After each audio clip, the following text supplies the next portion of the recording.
Walang iba, kundi restored to serve. Yan. Okay, so, Gabi, ready na ba?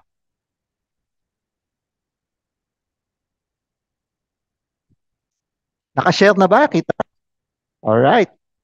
Alright, kitang-kita na. Yan, restored to serve. Magandang hapon ulit. So, ang pag-uusapan natin ngayon, ano ba yung restored? Unang-una. Yan, para magkaintindihan tayo. Pag sinabi kasing restore, may nawala. Yan ang kaisipan ng mundo. Pag sinabing restore, may ibabalik. Kaya ang proseso niya, ang tawag niya restoration. Sa iba, ang tawag nila dyan recovery. Yung pala, makikita mo na may i-recover. Bakit? May nawala. Kaya ang panalangin lagi natin pagka sinabing restoration, Lord, kung ano yung nawala sa amin, kung ano yung nawala sa akin, nawa Panginoon, ibalik mo. Yan. Okay? So, simulan natin dito. Ang sabi dito, there is a restoration. Bakit nga ba may restoration? Ayan. Bakit may restoration? Because someone or something was lost. So, yan ngayon yung punto de vista ng mundo. May nawala. Maaring nawalang relasyon, maaring nawalang bagay, nawalang trabaho. Kung ano man yan na nawala sa'yo, napaka-importante para sa'yo. Sabi mo nga a matter of life and death sa akin. Pag nawala to, baka ako'y mamatay. Yan. Ganun paminsan yan. So, sabi ko nga, bibigyan ko na emphasis to, no? Makinig kayo mabuti. Punto de vista ng mundo to. Okay? Ngayon, sabi nga ng Panginoon, di ba, sa Santiago, kung ano ang karunungan ng mundo, kahangalan sa mata ng Panginoon. At kung ano naman ang karunungan ng Panginoon, ano pa? Kahangalan naman sa mata ng mundo. Amen po.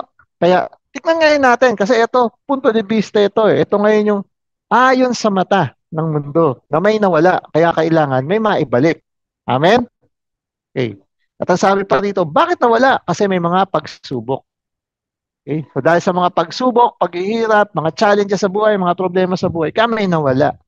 Ngayon, unang-una natin tignan ngayon yung isinulat ni Pedro sa unang Pedro. First Peter chapter 1 verse 6. Ano ba sabi ni Pedro dito? Ay, nakasulat dito. In this you greatly rejoice, even though now for a little while, if necessary, you have been distressed by various trials. Kita nyo? Kaya talaga hindi magkakasundo ang mundo at ang Diyos eh. Kasi sa mundo, kapag tayo nagkaroon ng pagsubok at may nawalang napaka-importante sa atin, para sa atin, aligagang-aligaga na tayo. Pero tingnan niyo yung intro dito ni Pedro. In this, you greatly rejoice. Okay po? So, in this, you greatly rejoice. Can you imagine, sa mga pagsubok, ang sinasabi ng Panginoon dito sa pamamagitan ng buhay ni Pedro, ikaw ay magalak. At hindi lang basta magalak, greatly pa. Sobra ka magalak. Isipin mo nga to, oy problema, pag dumating ka, tatawanan lang kita. Sino dito makakapagsabi sa inyo ng ganun? Di ba ang hirap? Okay, kasi nga iba talaga ang paningin ng Panginoon sa paningin ng mundo. Ngayon, ang sabi rito, may pangako ang Panginoon kahit dumaan ka sa mga pagsubok na to. Kung ikaw mananampalataya, bakit ikaw ay magagalak? Ano ba yung pangako niya? Inilagay natin dito, for a little while. Sa Tagalog, panandalian lamang. Amen?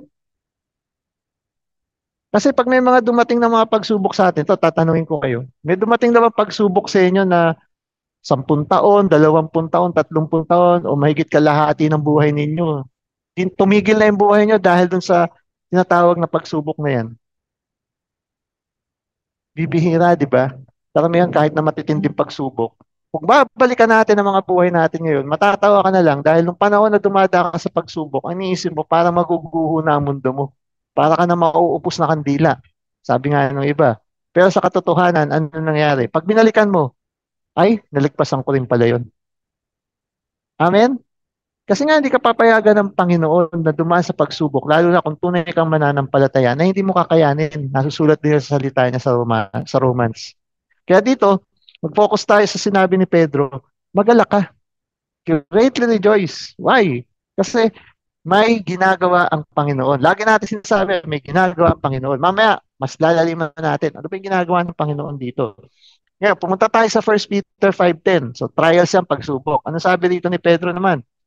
After you have suffered for a little while, kung ikaw ay maghihirap ng panandalian, the God of all grace, ang Panginoon na puno ng grasya, who called you to His eternal glory, na tinawag ka. Ito importante dyan, hindi natin na-underline eh. Nung tinanggap natin ng Panginoon, may panawagan siya sa'yo. Automatic yan.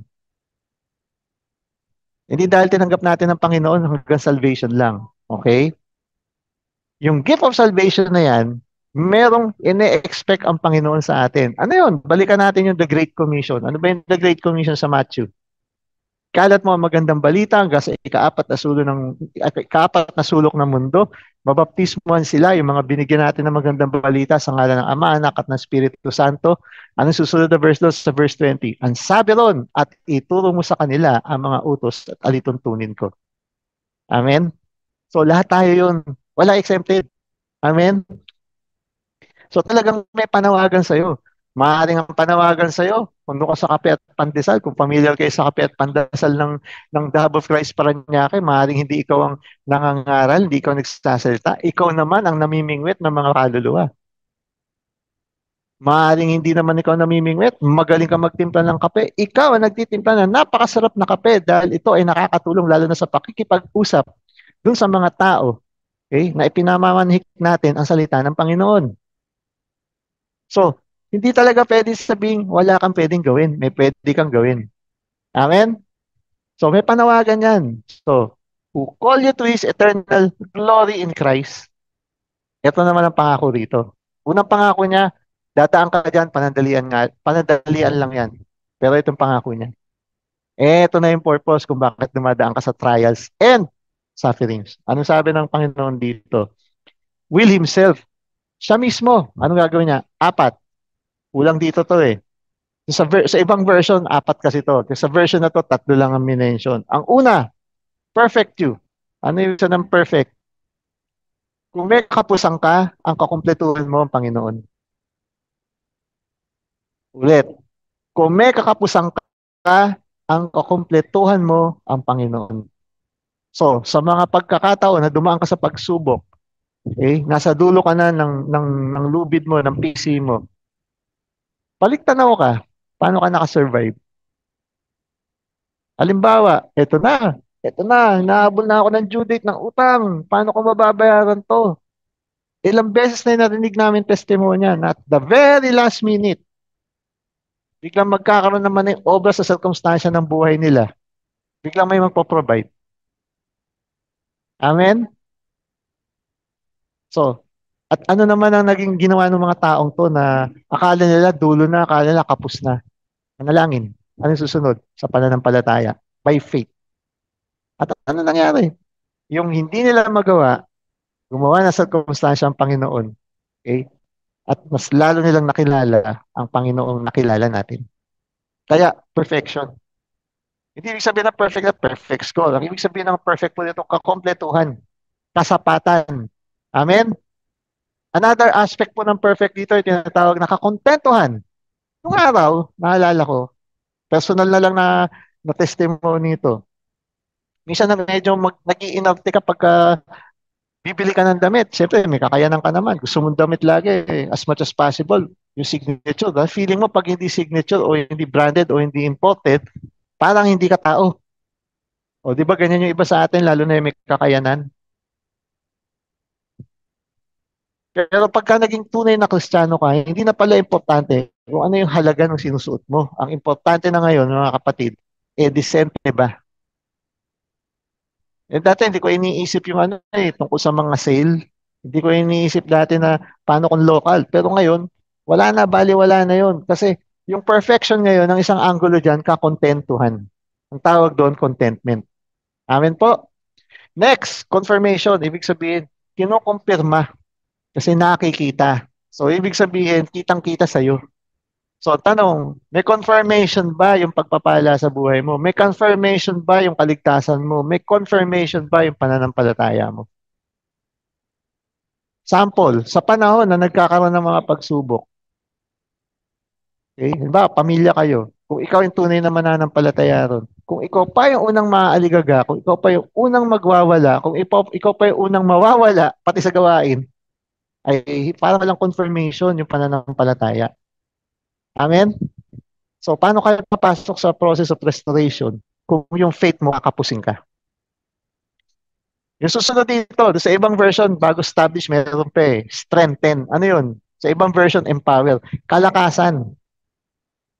Sabi ko nga, may mga ilang testimony na yung narinig namin. Akala mo, nasa dulo ka na ng lubid mo. Pero dahil sa kalakasang ibinigay sa'yo, na hindi mo alam kung saan ang galing, pero sa totoo, binigay yan ng Diyos sa'yo. Sa pamamagitan ng Holy Spirit. At panghuli, establish you. Why? Kaya ka hindi mauuga. Ano ang foundation mo? Wala kang ibang foundation kundi si Jesus Christ.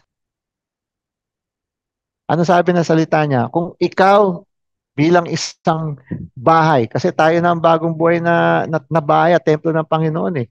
Kung ikaw nakatayo ka sa isang mabuhangin o sa isang lupa na mahina, ano mangyayari sa iyo sa pagkakataon ng baha? Sa pagkakataon ng ugaan? Babagsak ka kagad. Kasi anong dahilan? Ang pundasyon mo hindi matibay. Kaya ang tawag ngayon kay Kristo, siya ba ang cornerstone ng tahanan mo? Ibig sabihin ng pagkatao mo.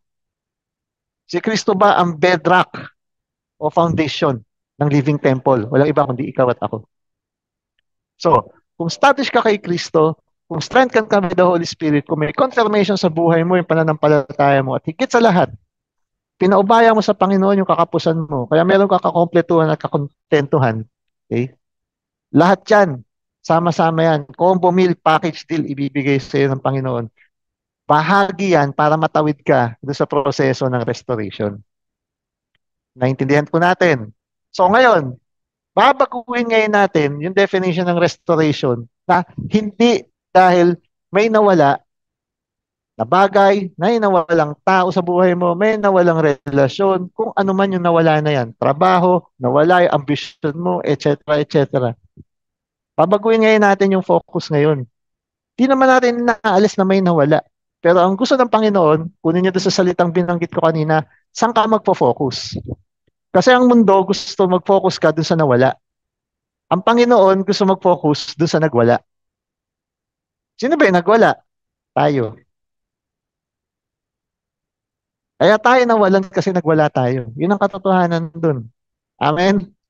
Balik tanaw tayo, bakit may mga nawala sa buhay natin? Sa kalimitan dyan, ang dahilan dyan, consequence yan dahil may ginawa tayo. Kaya hindi interesado ang Panginoon doon kung ano yung nawala sa'yo, mas interesado siya doon sa nawalan. Kasi yung nawalan, sa madalas, nagwawala. Sabihin mo sa sarili mo, Lord, patawarin mo ako kung ako ay nagwala. Sabihin mo sa katabi mo, nagwawala ka pa ba? Sige, sabihin mo dyan. Amen? Ayan. So, baguhin ngayon natin yung definition ng restoration dito. Ready na kayo? Okay. Ito ang definition ng restoration sa mata ng Panginoon. Kaya ka nagkakaroon ng restoration. There is restoration because you and I need to undergo rebuilding. May binubuo sa atin. At ang ginagamit ng Panginoong pamamaraan, hahayaan kang dumaan sa mga pagsubok at paghihirap. Ano yung lagi sinasabi sa simbahan natin sa Parañaque? Ito na-coin lagi, way back pa ni Pastora May, lalo na pagka may mga preaching sa mga kabataan at young adults. No pain, no gain. So, walang ganansya, walang mare-recover, walang mare-restore kung hindi ka muna dadaan dito sa process of recovery na to, na ang talagang pakay ng Panginoon, hindi lang maibalik kung ano yung nawala. Mas importante sa kanya yung nawalan. Kasi gusto niyang i-address yung pagwawala nung nawalan. Amen? Kasi sa pagwawala natin, nawasak tayo eh. Tama po ba? Hindi. Oh. Kaya may rebuilding na mangyayari. So sabi dito, you need to undergo a rebuilding. At ang susi na gagamitin ng Panginoon dyan, yung mga pagsubok sa buhay natin. Okay? Kaya baguhin din natin itong restoration na to. Yung restoration na yan, hindi dahil mabalik sa iyo yung nawala, kundi ang gustong gawin ng Panginoon dito, panunumbalik. At sino yung manunumbalik? Ikaw at ako. Interesado siya nga doon sa nawalan eh. Kasi nagwawala tayo eh. O nagwala tayo kung past tense. Tama? O nung dahil sa gusto ng Panginoon na tayo ay manumbalik, yan ngayon yung tinatawag na proseso ng restoration. Minsan tinatawag na process of recovery. Amen po. Type mo ngayon dyan sa comment page natin kung naintindihan mo. Amen po. O, susunod na tanong ko, handa ka na bang dumaan sa proseso, sa tunay na proseso ng restoration at recovery? Lagay mo rin dyan, handang-handa na po. Amen? Okay. Sige nga, patingin. Nilagay ba ninyo? Sige, tingnan natin yung Facebook natin para malaman natin ha. Join me dito sa mensahe na to. Ayan. Amen po. Hello, Ate Emerald. Salamat. Salamat din sa aking auntie, kay Auntie Baby Rose Davalos. Hello, Pastora Mayet. Miss ko na kayo. Hello, Sister Joanna from Calubihon. Okay. Hello, Pastor Dong, watching. Miss ko na rin po kayo, Pastor. Ganun din kay Ate Rose Socias. Ayan, sige. Pasok lang ninyo. Hello, Pastor Bro Walter. Anak Kenny Dagisonan. Hello, Bro Del Tantoko. Handang-handa ka na talaga. Sige, ganun din kay Ate Dayen. Handang-handa na rin siya. Ganun din kay Ate Jessica. Hello, Ate Rachel Chua from The Hub of Christ, Abulog sa Cagayan. Amen. Wow. Ate Melda Aquilmo, na-miss na kita dun sa ating mga spiritual growth classes before. Ganun din kay Sister Manuela Gonzalez. Okay, Digna Ramirez. Welcome po sa inyo lahat. Okay, tuloy tayo. At least naintindihan ninyo, handang-handa na kayo. So papasok na rin tayo. Ano ba itong proseso na to ng panunumbalik? Amen? Okay. Isipin ninyo na yung panunumbalik natin bilang proseso, tawag natin dito, meron kang daang tatahakin. Di ba? Ang buhay Kristiyano, ano to eh, journey to eh. So ibig sabihin ng journey, meron tayong daan na tatahakin. Eh, doon sa mga medyo sophisticated dyan mag-isip, yan. Yung mga nasa corporate, tawag natin dito roadmap. Amen? Papansinin niyo every time gagamit kayo ng mapa o meron kayong journey na dadaanan, di ba lagi may starting point? Halimbawa, nagwe-waste ka. Di ba? Ano unang tanong ng waste? Ito ba talaga yung panggagalingan mo? Dito ka mag-i-start. Amen? Ilang beses na, no? Lalo na nung bago akong nag-aano po nun, ano? Sasakay ng Grab, ilang beses ako sablay kasi mali-mali yung napaplat ko. Hindi ko pinapansin, nakala ko approximately nandun na sa starting point, meaning doon sa condo namin o sa trabaho ko doon sa May Ortigas. Minsan pala, marami pala naka-plot na coordinates doon na nagamit na nung ibang mga gumagamit nung application na yon. Kaya nangyayari, minsan nakikipagtalo ako sa driver, andito na rin ako, asan ka? Yung pala nasa kabila. Yung pala, madalas ako din ang may mali nung umpisa. Why? Kasi mali yung starting point na nilagay ko sa coordinate. Nakuha po ninyo? So, ang punto natin dito, pagdadaan tayo dito sa prosesong to, dahil journey ito, dahil roadmap ito, siguraduhin mo tama ang sinimulan mo. Naalala ko yung dating binanggit ni Pastora May noon eh. Ano ba yung sinabi niya noon? If you start right, you do it right, you'll end up right. So, kung mali na yung sinimulan mo, mali na rin yung dadaanan mo, mali na rin yung pupuntahan mo. Tama? Kaya maraming aligaga sa atin. Lito tayo ano yung umpisa. So, sa process of recovery and restoration, may kawalan tayo. Kung unang gustong baguhin ng Panginoon, baguhin mo yung mindset mo. Ang unang-unang mindset na babaguhin mo dyan, huwag ka mag-focus dun sa nawala. Ang gusto niya, mag-focus ka sa puso mo. Kasi nga interesado siya, hindi sa nawala, kundi dun sa nagwalang nawalan. Amen? So, ready ka na? Ano ang starting point? Ano ba yung unang-unang verse? Mabalik lang naman tayo dun sa salita ng Panginoon dahil sabi nga natin, walang ibang magiging guide natin dun sa mapa, dun sa Waze, dun sa Google Map natin, kundi salita ng Panginoon. So, anong unang-unang verse? Tignan natin ngayon. Ano yung nakalagay dyan? Genesis 1:1. In the beginning, God. So, ang starting point mo lagi dyan, hindi ka, babalik ka naman doon sa mga dati mong kaibigan, hindi ka na pa ba nagsawa? Eh kasi sila lang yung matatakbuhan ko. Tanong, yung ba mga binigay nila sa mga advice na nakatulong ba talaga? Maging makatotohanan tayo, magbalik tanaw tayo. Nakatulong ba talaga? Kasi kung mali na yung sinimulan mo, ano kayang kahihinatnan mo? Mali pa rin. Hindi mo mababago yun. Kaya lagi namin sinasabi dito sa The Hub of Christ, diretsuhan. Gusto mo talagang maayos ang buhay mo? Okay. In the beginning, God. Pero ang Panginoon di kaagad magpapakilala sa'yo na, oy, parang boses yan sa dilim na biglang bababa sa'yo, magkasama kayo sa kwarto, kundi magpapadala siya ng mga tamang tao. So when you start right, you need to find the right people. Amen? So may tip na kayo. Gusto mo na start right? Lagay mo dyan. Amen po. Hahanap na ako ng right people. At paano mo malalaman yung right people? May bit-bit sila na ang mensahe. Sa umpisa pa lang, dapat samahan ka na ng Diyos. In the beginning, God. Amen po. So hindi po yung pakikinig sa tulpo. Although marami natutulungan si tulpo, pero sa pakikinig mo hindi ka naman.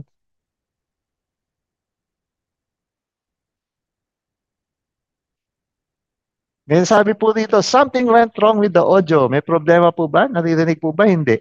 Paki-type nga po dyan sa comment. Okay po, okay, tuloy tayo. May isa lang po kasi nag-comment. Baka kailangan po ayusin niyo lang yung audio ninyo. Kasi lahat ng mga nakakausap namin dito okay naman. Okay po, so tuloy tayo. In the beginning, God. Hey, ngayon, kung settle ka na dyan, Lord, sige, samahan mo na ako. At Lord, papayag na ako may sumbabay sa aking mga tamang tao na siyang magbibigay sa akin ng gabay. Ito na ngayon ang kasunod niyan. May susi pa yan bago ka magsimula doon sa pinto. Kung nandun ka na sa papunta sa destination mo na restoration, bahagi ng tatahakin mo, yung pangalawang step, ano yon? Repentance. Yan. Pag tinanong mo mga tao, ano po ba sa Tagalog ang repentance? Ang number one na sasabihin sa'yo, pagsisisi. Tama po yun, pero mas may tama. Para tamaan talaga tayo. Amen. Kasi minsan, satisfied na tayo sa tama na, okay na yan. Hindi pwede yung pwede na, hindi pwede yung tama lang. Dapat yung tamang tatamaan ka.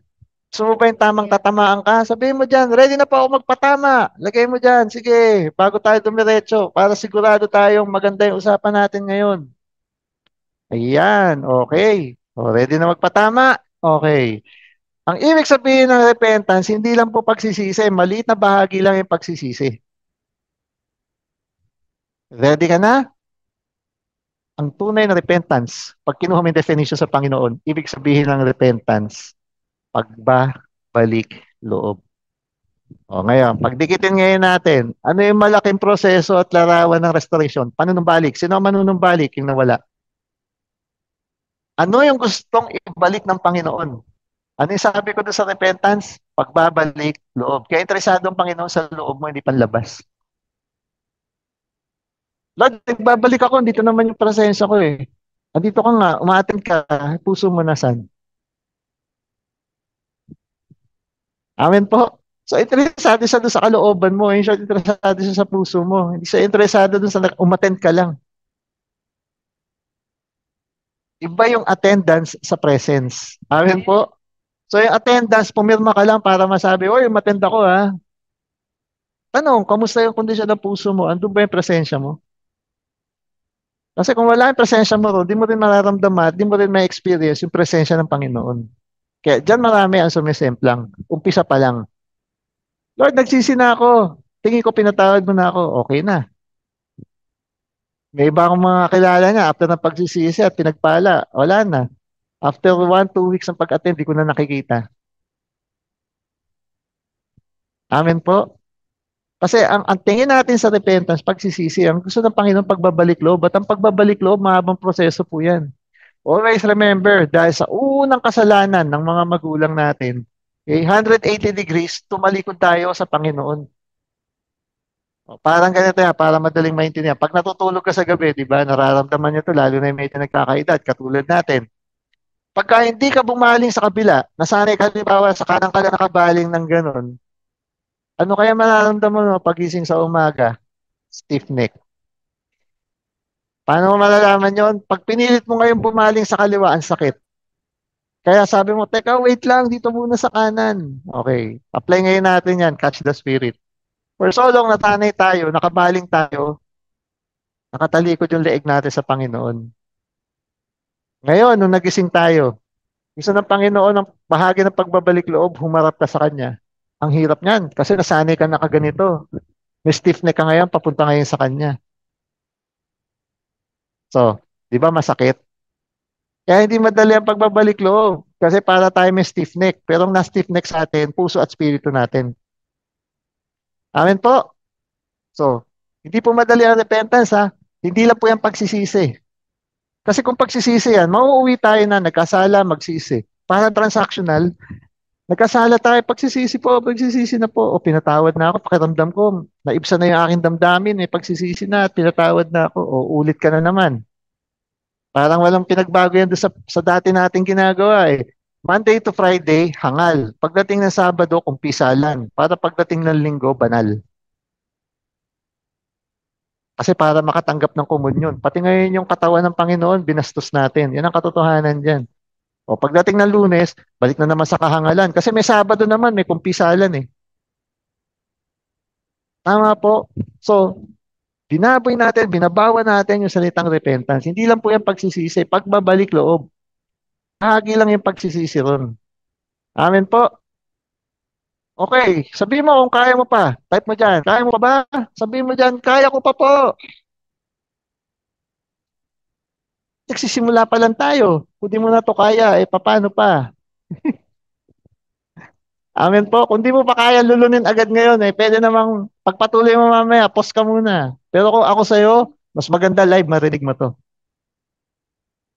Okay? Parang hindi ka mahirapan. O sige, simple lang yan. Katulad ng ginagawa natin sa church, sa Paranaque. Inhale, exhale. Inhale, exhale. Ayan, lumawag na yung hininga. Okay. Kung kapos sa hininga, merong tubig. Inom muna tayo kasi ako natutuyuan na rin. Ayan. So, okay na po. O, tuloy tayo. Sabi nila, okay na. Sige. Punta ngayon tayo dito sa salita ng Panginoon na sabi niya sa Mark 1:15 para maintindihan ninyo yung tinatawag na repentance. Hindi lang simpleng repentance na nagsisi. Nasabi dito ng Panginoong Kristo, the time is fulfilled and the kingdom of God is at hand. Sa ibang version po, the fullness of time and the kingdom of God is at hand. Okay? Ano ibig sabihin dito? Okay? Yung takdang panahon, nandito na. At yung takdang panahon na yan, para tungkol saan yan? Tungkol sa kaharian ng Panginoon. At ang kaharian ng Panginoon ay nandito na. Is at hand. Okay? Parang hawak mo yung kamay mo, is at hand. Nandiyan na. Mahahawakan mo na. Ano susunod? Dahil nandiyan na at malapit na, repent and believe in the gospel. So ano yung ibig sabihin dyan? Una, magsisi ka at maniwala ka sa magandang balita. Dahil pag naniwala ka sa magandang balita, marirealize mo, hindi lang pagsisisi yan. May babaguhin ng Panginoon dahil pagbabalik loob ang gusto niyang mangyari sa mas malaking proseso ng panunumbalik. Amen? Hey. So, ano yung fullness of time na yan? Okay. May criteria ang Panginoon. Ayan. Para malaman mo Lord, nandun na ba ako sa fullness of time ko?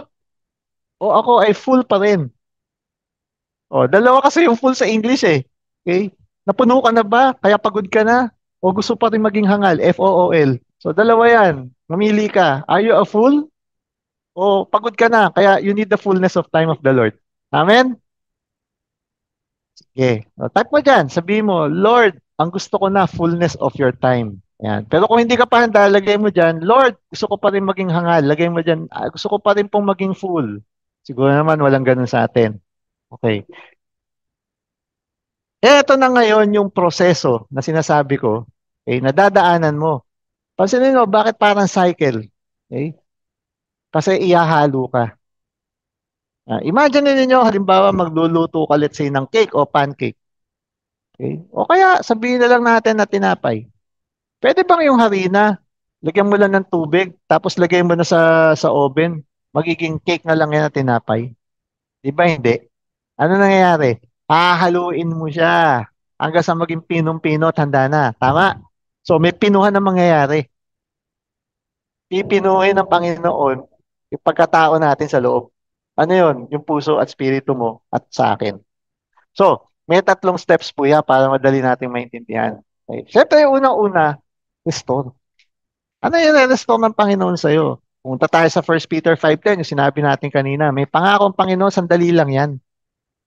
Ano yung apat na salita natin? Magpakumpleto ka, magpa-confirm ka, magpalakas ka, At yung pinakahuli, establish ka kay Kristo. Tandaan mo yung apat na word na yan. Ulitin ko. Okay. Doon sa proseso na dumadaan tayo sa mga pagsubok ng buhay, trials and suffering, unang-una, ang panghawakan mo dyan, yung pangako ng Panginoon na yan ay sandali lang. Okay? At para maintindihan mo bakit dadaan ka dyan, kasi may apat na gagawin ng Diyos sa'yo. Sabi niya, di ba? I will do it myself. O, anong gagawin niya sa'yo? Siya ang kasapatan mo, kaya perfection. May confirmation sa buhay mo bilang Kristiyano, nakitang-kita na ikaw ay nananampalataya. Hindi ka umaarte, hindi lang tayo nagpapakitang gila sa labas na, Christian ako ah. Bibigyan ko kayo ng example, fasting. Kaya ako naalala to. Singit ko lang to. Kasi nasa fasting ang Dove of Christ Parañaque, yung mga connected churches. Ganon din kami dito sa Iligan. Okay. Isa sa mga tinuro ko dito kasi gabi-gabi po may prayer night kami pagka fasting. At kasama doon, kung sino yung mag-i-intercessor, di lang pwede magdasal ka. Kailangan magbigay ka ng salita ng Panginoon. Bakit tayo nagpa-fast? Bakit ka nagpa-fast? Ano ang purpose? So, nung ako ngayon, nung bahagi ko na, pinaalala ko sa kanila, sabi ng Panginoon, kung ikaw ay mag-aayuno, huwag mo ipapakita na ikaw ay mukhang kawawa. Huwag mo ipapakita, hirap na hirap ka, kundi mag-ayos ka. Amen? So, yun ngayon ang confirmation. Kasi ang akala nung iba uy, para ma-confirm, talagang alam nila na Christian ako, nagpa-fasting ako, kaya makita nila, gutom, hirap na hirap. Wrong, sabi nga ng ating mga pastor. O sabihin mo sa sarili mo, wrong. Amen? Wrong po yan. Huwag mo ipakita. So, para pinapakita mo ngayon yung pag-aayuno mo, either sabi nga ni Chris, kay Kristo galing to, hindi sa akin ha, nagpapaawa ka. O nagpapakitang gilas ka. Hindi kailangan ni Lord magpakitang gilas. Ang gusto ni Lord mag-uwing kalooban mo. Amen? Okay. So, restore. So, may confirmation. Ano yung susunod? Kalakasan. The Lord will strengthen you. Through the Holy Spirit, ma-empower ka. Yung sa mga pagkakataong akala mo kapos ka na, bigla ka magugulat, saan ang galing ang kalakasan? Walang iba kundi sa Kanya. At panghuli, nangyayari lahat yan kasi founded and established ka kay Kristo. Amen? Okay. Ang tanong siguro rito bakit po may picture dyan ng simbahan? Ayan. Kasi nga, founded ka kay Kristo. Palagay mo, mafa-founded ka ba o may establish ka kay Kristo kung ikaw lang at ang Diyos? Kasi may iba akong naririnig, basta ako, kami lang ni Lord. Ayun, pagka ganun ka, katulad sinasabi ni Pastor Dong sa akin nun, di kayo na lang ni Lord talaga. Alam mo, problema ron, hindi ka magiging kagamit-gamit kung wala kang simbahang papayagang magmungusap sa buhay mo. Kasi sa proseso ng restoration, hindi pwedeng etsyapera ang simbahan. At hindi na ibig sabihin simbahan, ma-attend naman ako Hindi lang pag-attend. Kundi yung mga tao na itinalaga ng Panginoon doon, didiretsuhin ko na, yung mga pastor, yung mga ministro, yung mga leader doon, mga voices of authority, minsan tawag natin sa Dove of Christ, setman. Minsan yung magulang mo sa spirito, yan yung tawag. Kailangan may mangungusap sa'yo. Kasi hindi na, tinanggap mo yung Panginoon, papakinggan ko yung boses ni Lord para marinig ko anong gusto niyang pagawa. Ala, delikado tayo dyan. Wala sa salita ng Panginoon yan. Balikan ninyo yung salita ng Panginoon. Lahat ng mga naglingkod sa Panginoon, nagsimula yan, may nangusap sa buhay nila. Lalo-lalo na sa bagong tipan. Amen? Okay. So, kailangan mo talaga ng simbahan dyan sa process of restoration. So, tanong ngayon, paano ko malalaman, Pastor, ano yung tamang simbahan? Tanong, nagpapatama ka ba doon sa simbahan?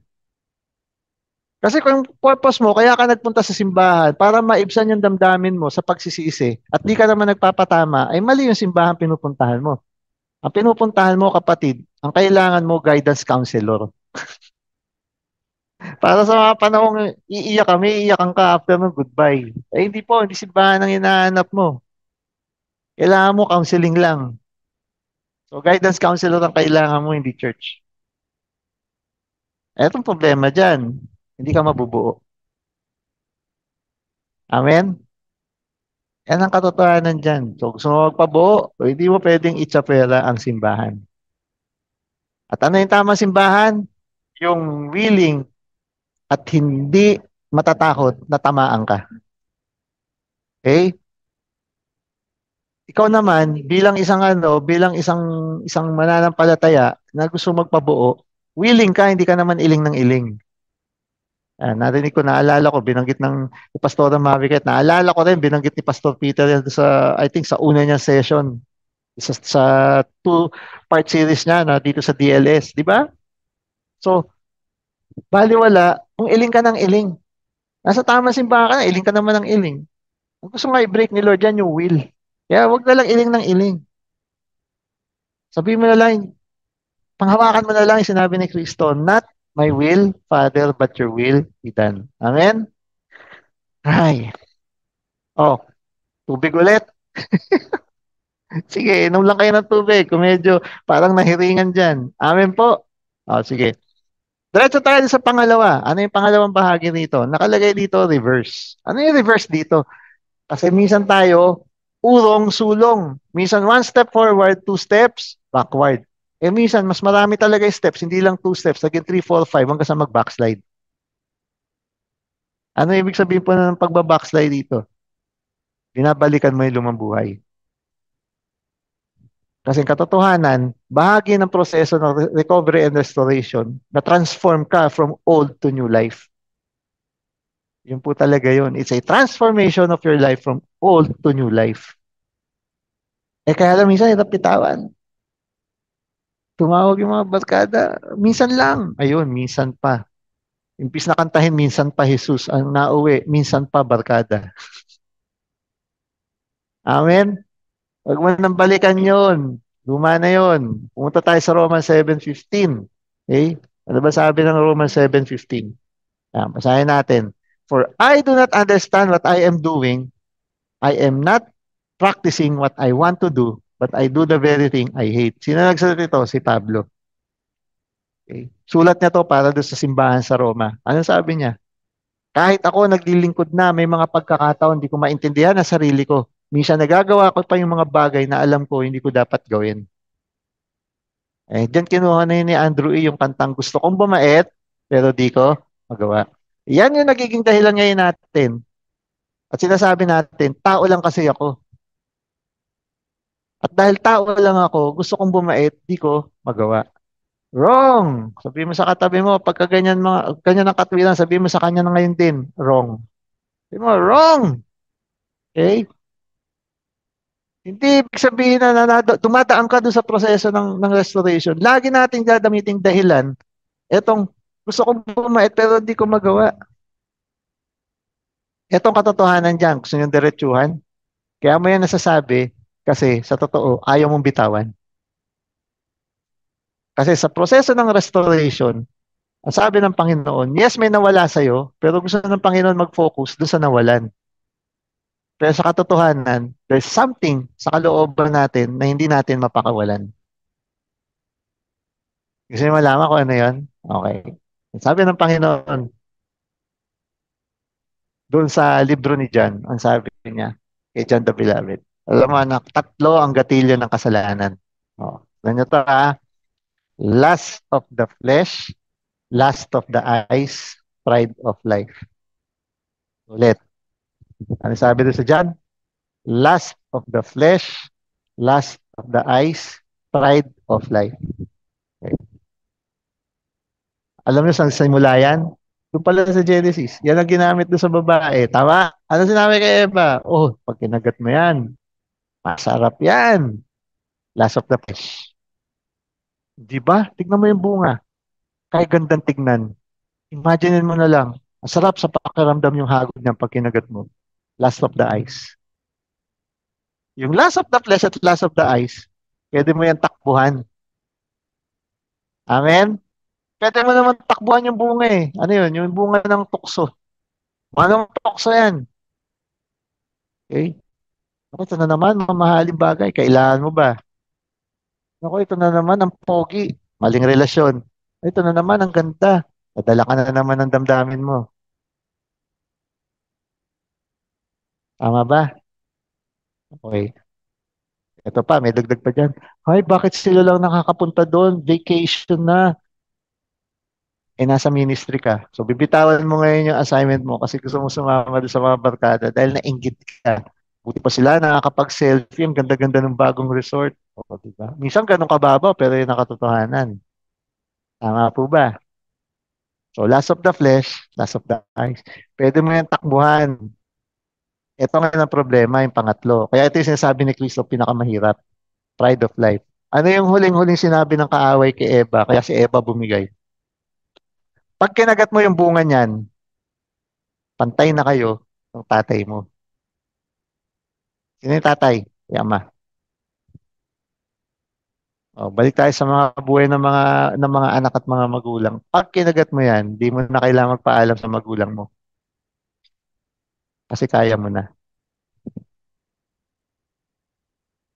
Diyan ngayon hinimas ng kaaway, yung ikatlong gatilyo ng kasalanan na sinasabi ni Kristo sa Book of John na pinakamahirap na kaaway. Walang iba ang kaaway na yan.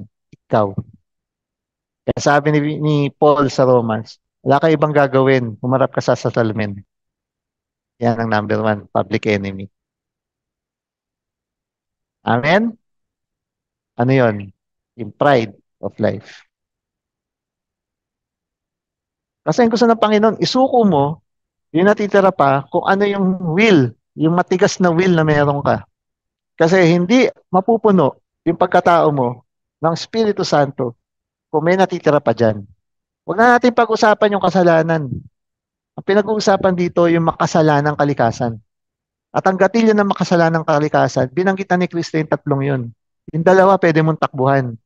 Yung pangatlo, mahirap takbuhan. Kasi hanggang pagtulog, katabi mo yan. Sino yan? Ikaw mismo. Ano yun? Puso mo. Amen? Ay. Kaya nasabi ni Pablo to, gusto ko bumayat pero di ko magawa. Ginagawa ko yung mga bagay na ayoko. Alam ko mali. Hindi ko maintindihan. Pero hindi niya to palusot. Reflection niya to. Later on, in-explain din niya. Kaya sabi niya, humarap ka sa salamin. Kasi tunay na kaaway, huwag ka na maghanap. Kaharap mo na. Amen? Right. Sabihin mo dyan, nagsisisi na po ako. Ayan, lagay mo dyan. Kaya pagsisisi, yan ang tunay na pagsisisi. Kasi na-realize mo, huwag mo nang ituro ang iba dahil ikaw mismo. O di ba tinanong ng Panginoon, Oy, lalaki, bakit mo kinagat? Nagturo. Yung babae. O babae, bakit ka naman kumagat? Pinakagat mo pa yung lalaki. Nagturo din. Sino tinuro? Ahas. Eh, ahas, walang kamay. Wala na, maturo. Tama. Ang ginawa ng ahas, dumila-dila na lang. O, kaya kayo mga kabataan, kala nyo ganda-ganda sa FB, padila-dila kayo pag nagsiselfie. Ahas yun. Reflection yun ng kaaway, alam nyo ba? Kaya tigil nyo na yun. Nakalabas ang dila pag nagsiselfie kayo. Amen? See? So, ang tao talaga ganoon. Pag na-corner, magtuturo. Hindi ako, naging biktima lang ako. Hindi ako, kasi yung circumstance, hindi ako, naudyok lang ako. Eh, ikaw nagdesisyon pa rin nun. Kaya binigyan tayo ng Panginoon ng free will. Ikaw pa rin nagdesisyon nun. Napilitan lang po ako. Ikaw pa rin. Matatanda na tayo, no? Diba, sa ako 5 taong bata ka. Amen po. Alright. Kaya pa ba? Sabihin niyo dyan kung kaya pa. Kasi kung hindi na sabihin natin kay Gabi, tigil na natin to. Pero ako hindi ako titigil. Kayo ang titigil. Gusto niyo umalis kayo, okay lang. Reply niyo na lang mamaya kung di pa kaya. Amen? Siyempre, tuloy tayo. Sige, Pastor Mavic, okay pa ba sila? Anong sabi nila? O, kaya pa. Nagsisisi na. Sige, kapit ka lang dyan. Kung may kakapitan ka dyan poste, may kakapitan ka dyan hamba, may kakapitan ka dyan kobre ka, yung kama mo, nakahiga ka, kumapit ka lang. Okay? Kapit by faith. Ayan, tinatanggap. Salamat. Sige. Kung may salamin ka, harapin mo pa yung salamin. Mas maganda yon. Katulad ng sinabi ni Pablo sa Roma. Wala kang hanapin ibang public enemy number one. Kumuha na salamin. Tapos sabihin mo, nagsisisi na po ako. Amen? Ay, sige. Diretso tayo. So, yan ngayon yung ikalawang step lagi dito sa restoration na sana hindi na natin laging dadaanan. Yung reverse. Pa-reverse ng pa-reverse eh. Reverse tayo na reverse. Hindi yung one step forward, 2 steps backward. Kundi move forward na lang. Katulad na sinabi ng Panginoon kay Moses. Move on, move forward na. Kasi yung reverse na yan, hadlang yan doon sa ikatlong step. Ano yung ikatlong step? Yung tunay na pagbubuo. Yung rebuilding. Amen? Okay. So, punta tayo sa rebuilding. Kukunin ngayon natin to sa isa sa mga paborito natin dito sa The Hub of Christ na verses. Ephesians 2 verses 20 to 22. Kaya ako nasabi sa inyo ang kailangan natin ng church. Why? Kasi hindi ka magkakaroon ng fullness of time at yung foolishness natin hindi ma-address. Okay?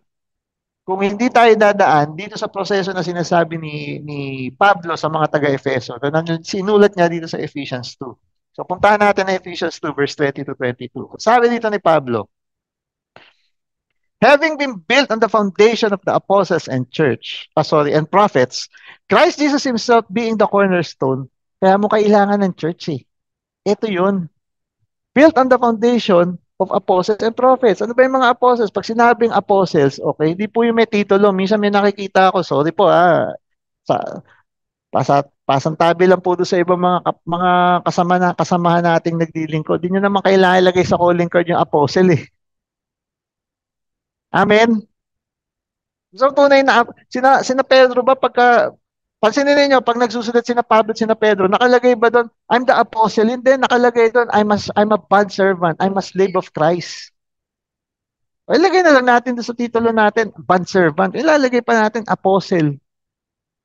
Amen po. Yung apostle grasa yan, makikita yan sa'yo kahit hindi mo yan ilagay apostle o prophet. Kitang-kita yan. Amen? Kasi ang ibig sabihin ng apostle, taga-buo. At kasama sa pagbubuo, marunong ding mangwasak. May wawasakin para mabuo. Okay? Kaya demolition and construction. Kaya ganito katapang yung pagsasalita natin, ganito katapang yung paglalahad ng mensahe ng The Hub of Christ. Gusto mo malaman kung ano yung talagang founded kay Kristo? Hindi siya magko-compromise. Amen? Kaya nga sabi ko sa inyo kung itutuloy natin ito, hindi, itutuloy ko. Kayong umalis muna, pahinga muna. Kung di kaya ng puso, mamaya nyo na lang ituloy. Kasi itutuloy natin to. Yan po yung tinatawag na apostolic grace. Ibig sabihin, tuloy. Amen? Kasi may ginagawa ang Panginoon. Hindi po puro tayo praise and worship. Ang ginagawa ng Panginoon dito, may binubuwag sa mga puso natin upang may mabuo. Yan po ang apostle. Ano naman ang prophet? May nakikita. Ano yung nakikita? May visions and dreams, pangitain na binigay ng Panginoon na nakikita sa buhay mo. At yung nakikita na yan, we are not going to hold back kung ano yung nakikita namin. Yan ang tunay na simbahan. Kasi Christ Jesus himself being the cornerstone. Alam niyo ba yung cornerstone? Yan po yung unang-unang poste. Bakit inibigyan na emphasis yung corner? Kasi matulis. At pag binalikan niyo yung salita niya, bakit matulis? Kasi anong tawag ni Kristo sa sarili niya? Kaya ako cornerstone kasi I am the stumbling rock of offense. Ano ibig sabihin nun? Talagang matitisod ka pag nagsalita ako, sabi ni Kristo. Ano ba sabi nila Pablo at nila Pedro? Balikan niyo yung mga sinulat nila. Sample na lang do sa 1 Corinthians 11 verse 1. Ano sabi ni Pablo doon? Imitate me as I imitate my Christ. O ano ba si Christ? Cornerstone. Ano ba yung cornerstone? Stumbling rock of offense. Kaya we will not hold back kung ano yung dapat namin sabihin sa inyo. Okay? Dahil kailangan mangyari ito. Matitisod ka talaga.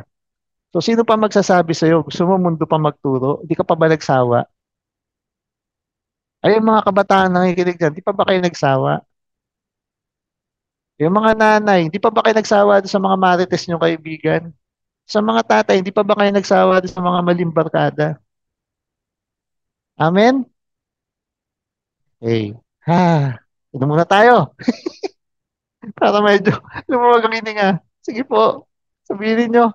Opo, tama po, cornerstone. Handa na kami.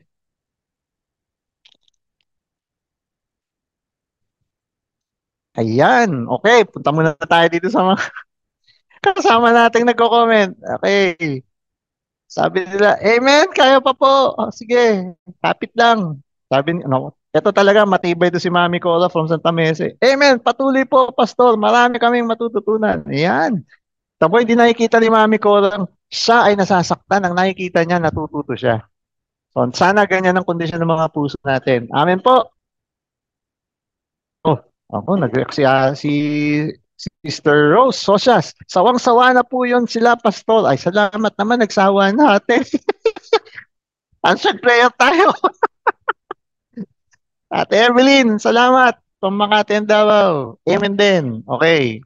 Verse 21, ang sabi dito, nasa tamang simbahan ka na, may mga tamang tao na doon na hindi talaga mag-hold back sa'yo. Kung ano yung kailangan mo marinig. Sabi dito, kaya namin ginagawa to, in whom the whole building, sino yun? Yung simbahan. Okay?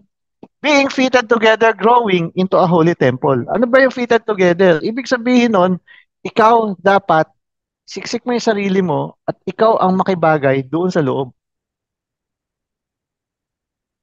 Hindi mag-a-adjust sa simbahan sa iyo. Ikaw mag-a-adjust kasi nga may tinitibag. Amen po. Kaya fitted together. So, kung hindi ka fit doon, eh bakit may pipikilit yung sarili mo?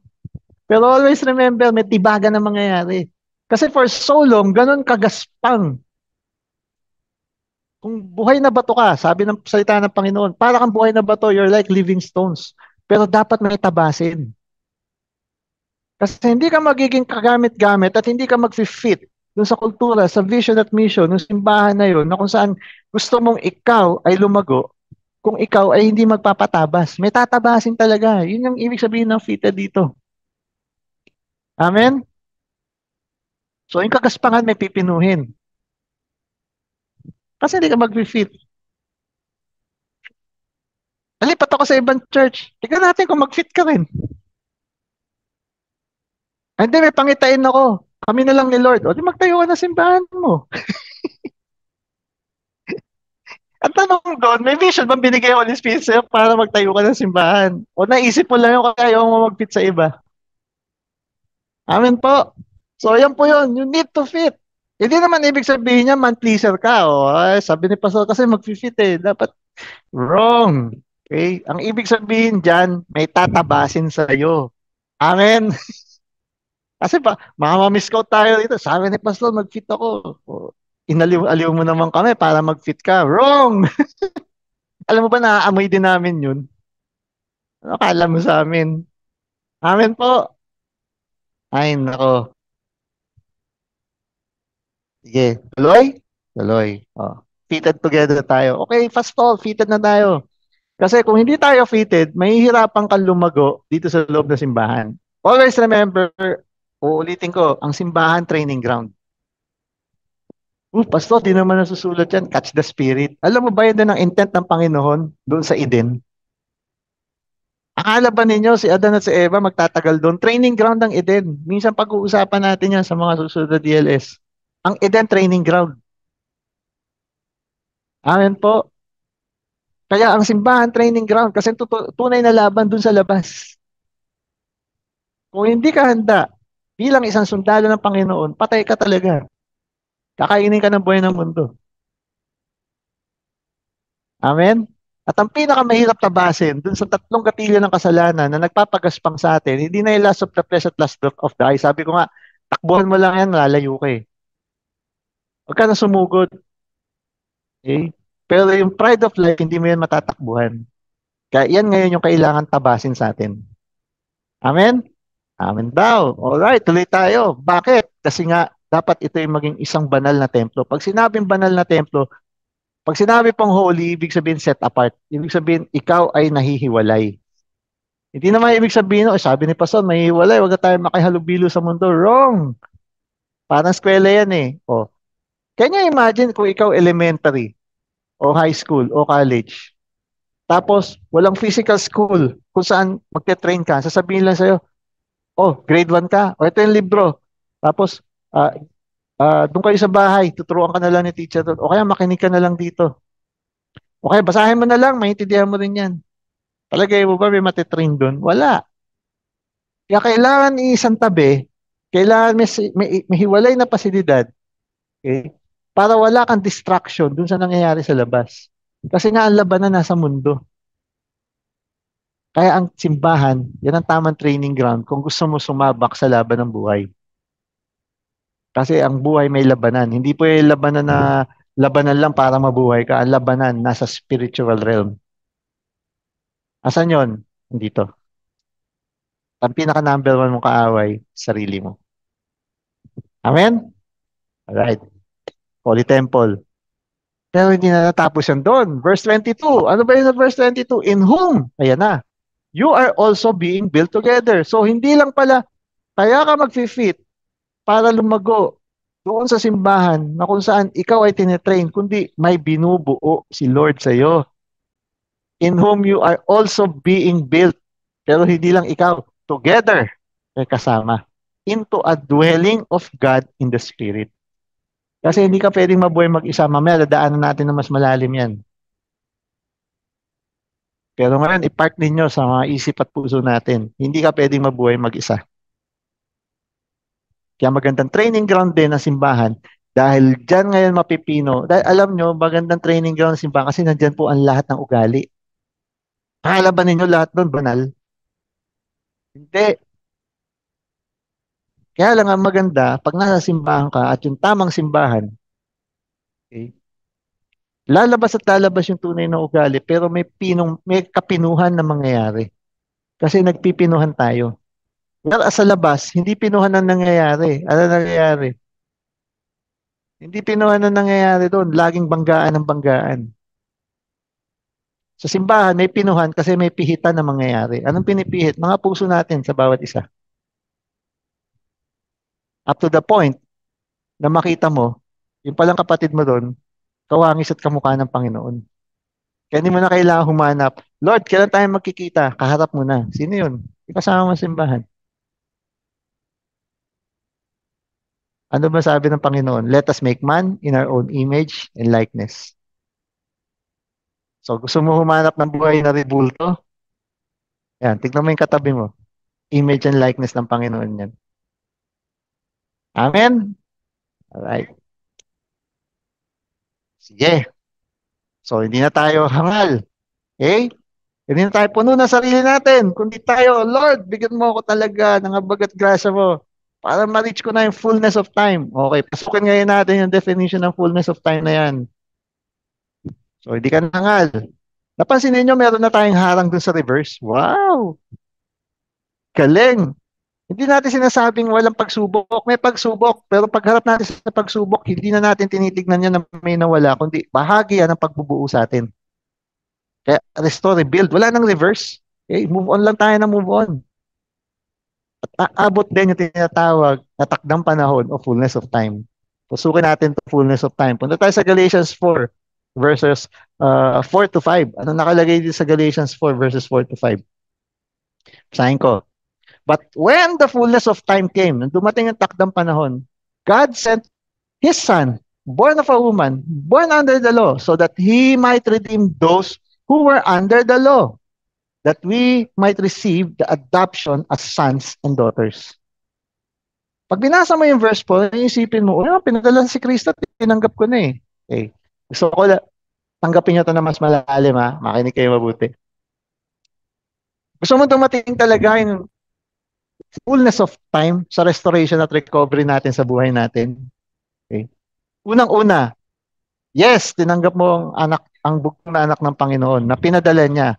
Pero binibigyan dito na emphasis ni Pablo, nung in-inspire siya ng Holy Spirit, lagi mong tandaan, yung bugtong na anak na yan, anak man yan ng Diyos, bahagi man yan ng triune God, yan ay born of a woman. So ano ibig sabihin? Si Kristo dumaan doon sa pinagdadaanan natin. Hindi sa pagiging makasalanan, kundi yung mga pagsubok sa buhay. Umiyak siya, inalipusta siya, natuto rin siyang lumigaya, sumaya din naman siya. Remember, may mga party siya pinuntahan, nakipagkaibigan siya. Pero ang pinakamatindi nito, yung grabing persecution na tinanggap niya na hindi naman niya kasalanan, kundi kasalanan natin dahil sa pagkakaroon natin ng makasalanang kalikasan, siya ngayon ang tumanggap nun. So yung sakit na yun, naramdaman niya yun. Yun ang emphasis dito, kaya born of a woman. So anong gusto dito ipahatid sa atin ni Pablo? Hindi ka pwedeng magpalusot na hindi mo kayang dumaan dito sa proseso ng restoration. Dahil di mo pwede sabihin, kasi Diyos siya eh. Oo nga, anak siya ng Diyos. Bahagi siya ng triune God, pero siya ay nagkatawang tao. Kaya kung ano yung nararamdaman mo sa pagsubok, naramdaman din niya. At higit pa. Amen? Ngayon, ang susunod dito, born under the law. Ano ba yung sinasabing law? Ito yung mga batas, lalo na yung mga batas ng Panginoon doon sa kanyang chosen people. Yung batas ng Panginoon na nilagay niya, lalo-lalo na doon sa Old Testament. Pero ito, sinamarize ni Kristo sa pamamagitan ng pag-ibig. Kasi we are not under the law, sabi nga, but now we are also under grace. Hindi ibig sabihin ng grace, meron tayong ambag doon. Unmerited favor yun. Ibig sabihin, binigay sa ating regalo ng Panginoon yung kanyang grasya. Kasi kung wala yung grasya ng Panginoon, lahat tayo tupok. Alam mo ba yun? So, hindi natin pwede yung sabing dahilan na tayo ay tao lang dahil siya ay nagpakatao rin. Hindi din natin pwede sabihin dahilan na dahil tayo tao, kaya hindi tayo perfect, hindi tayo makakasunod sa inutos ng Panginoon, kaya nating sundin yon. Kasi siya born under the law. Pero may bagong perspective. Kasi kung born under the law lang tayo, kung pag-iisip natin para tayo mga Pariseo at mga Saduceo, para lang tayo may checklist, o hindi ako nagkasala sa ganito, hindi ako nagkasala sa ganito, hindi ako nagkasala sa ganito. Ang tinitignan ngayon, kondisyon ng puso mo, bibigay kita ng example para mas maintindihan mo to. Okay? Bawal ang mga lunya kung may asawa ka. O Lord tapat na ako sa asawa ko. Pumunta tayo ngayon sa sa New Testament. Ano sabi ni Kristo? Nung tinanong siya, Lord, kasalanan ba? O iniisip pa lang? Ang sabi ni Kristo, kahit di mo ginagawa, nilalaro mo pala sa isip mo, kasalanan na. Kasi last of the eyes. Amen? So dito pwede ka mga tweetan, may checklist eh. Hoy, wala nakali sa akin, ang bababae ako. Tama.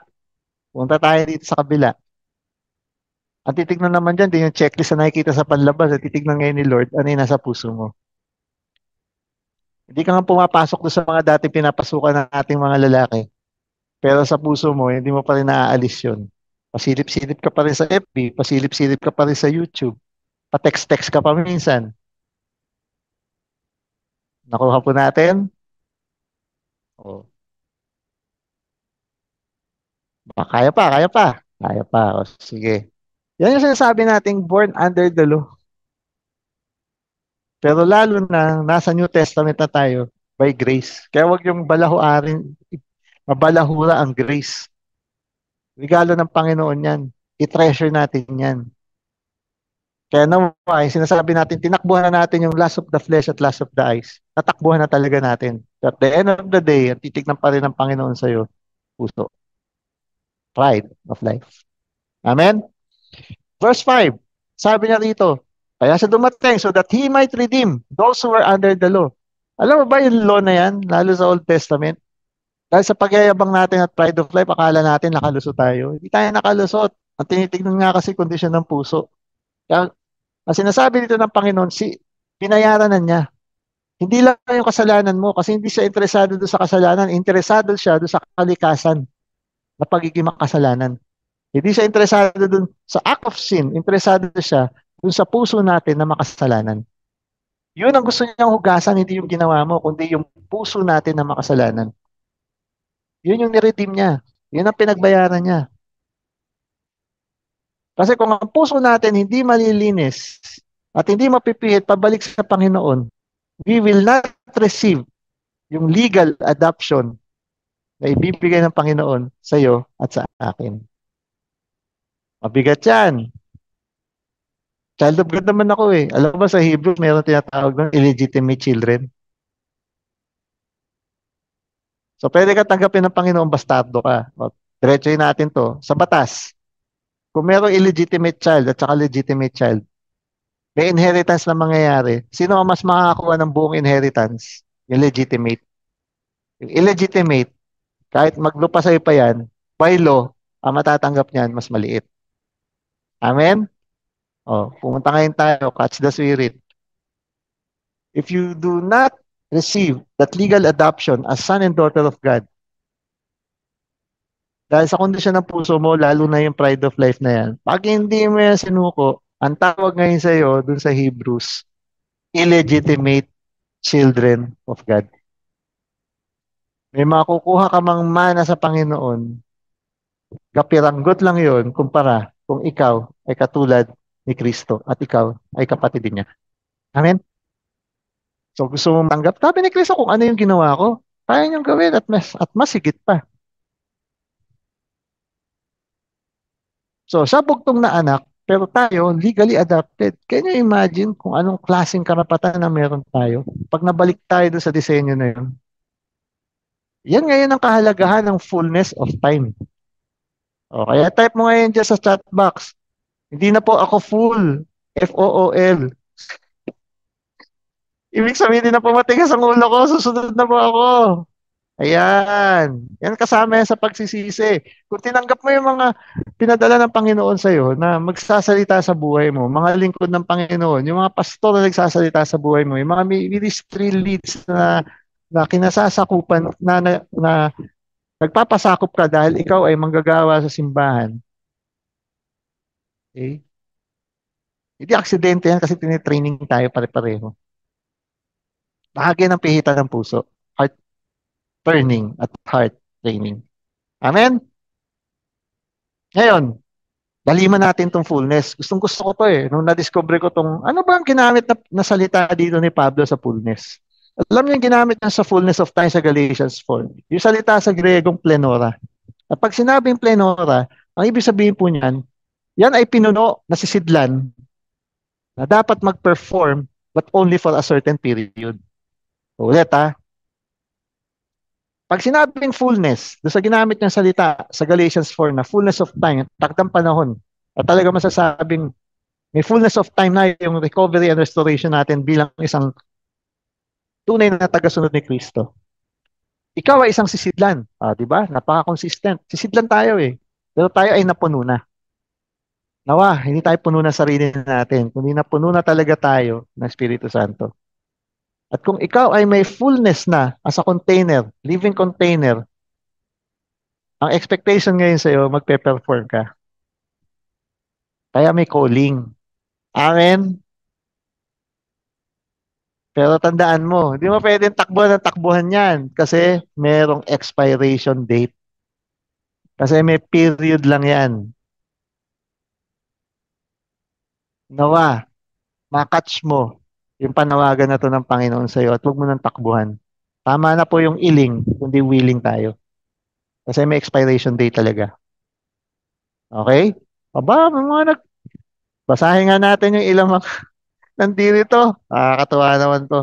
Okay, ang sabi ni Maria Priscilla Eugenio, di na po ako full. Salamat ate. Ganun din kay Sister Jonalyn Ninyalga from the US. Di na rin po ako full. Very good ate.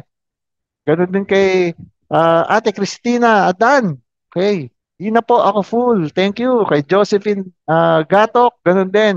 Di na rin po ako full. Anakleta Paro Torres. Salamat din sa buhay mo, Caroline Isaig, at ganoon din kay Ate Emerald Tamayo. Salamat sa mga buhay nyo. Salamat, hindi na kayo full. Magpakapuno na lang tayo sa Espiritu Santo. Amen? Full na tayo kay Lord. Pwede ka pa rin maging full. F-O-L. Nabaliw ako sa Diyos. Yan. Kasi sa mata ng mundo, mga baliw tayo eh. Kaya mo lang sila. Basta tayo ay napunong sisidlan ng Panginoon, tayo ay magpe-perform, pero lagi lang ninyo tandaan, hindi forever pwede maghintay yung performance na yan. Yung panawagan na yan, may expiration date. Amen? Amen. Okay. Kaya dito na ngayon tayo. Wow, finally! Yung mensahe natin, restored to serve. Okay. 1 Corinthians 15:45. Ano ba yung 1 Corinthians 15:45? Kasi pag na-restore ka na, okay, talagang tuloy-tuloy yung pagbubuo ngayon sa'yo. Ibabalik ka ngayon ng Panginoon dun sa original na disenyo ni Adan. Ano ba yung original na disenyo ni Adan? Binanggit ng Panginoon yan sa Genesis 1:26. Ano sabi niya? Let us make man in our own image and likeness. Kaya lang dahil sa kasalanan, ano nangyari? Tumalikod tayo. Kaya yung disenyo natin, hindi natin nagampanan kung ano yung purpose talaga natin. Basahin natin ang 1 Corinthians 15:45. Sabi rito ni Pablo, so also it is written, the first man Adam, sino yun? Yung unang Adan, yung unang tao, became a living person. Siya yung naging isang buhay na tao. The last Adam was a life-giving spirit. Sino yung last Adam? Kristo. Pansinin nyo ha. Yung unang Adan, dahil sa kasalanan, nabuhay lang siya. Kaya marami ngayon sa atin, kung di mo naintindihan kung ano yung mensahe ng Panginoon sa buhay mo at ang purpose mo, para lang tayo nabubuhay dito. Pag namatay, that's it. A purposeless life. May purpose naman po eh. Sumaya naman ako eh. Really. Sabi mo nga sa akin yun, happy ka lang, wala kang joy. Yun ang katotohanan doon. The last Adam was a life-giving spirit. Paano niya na-live out ang purpose niya?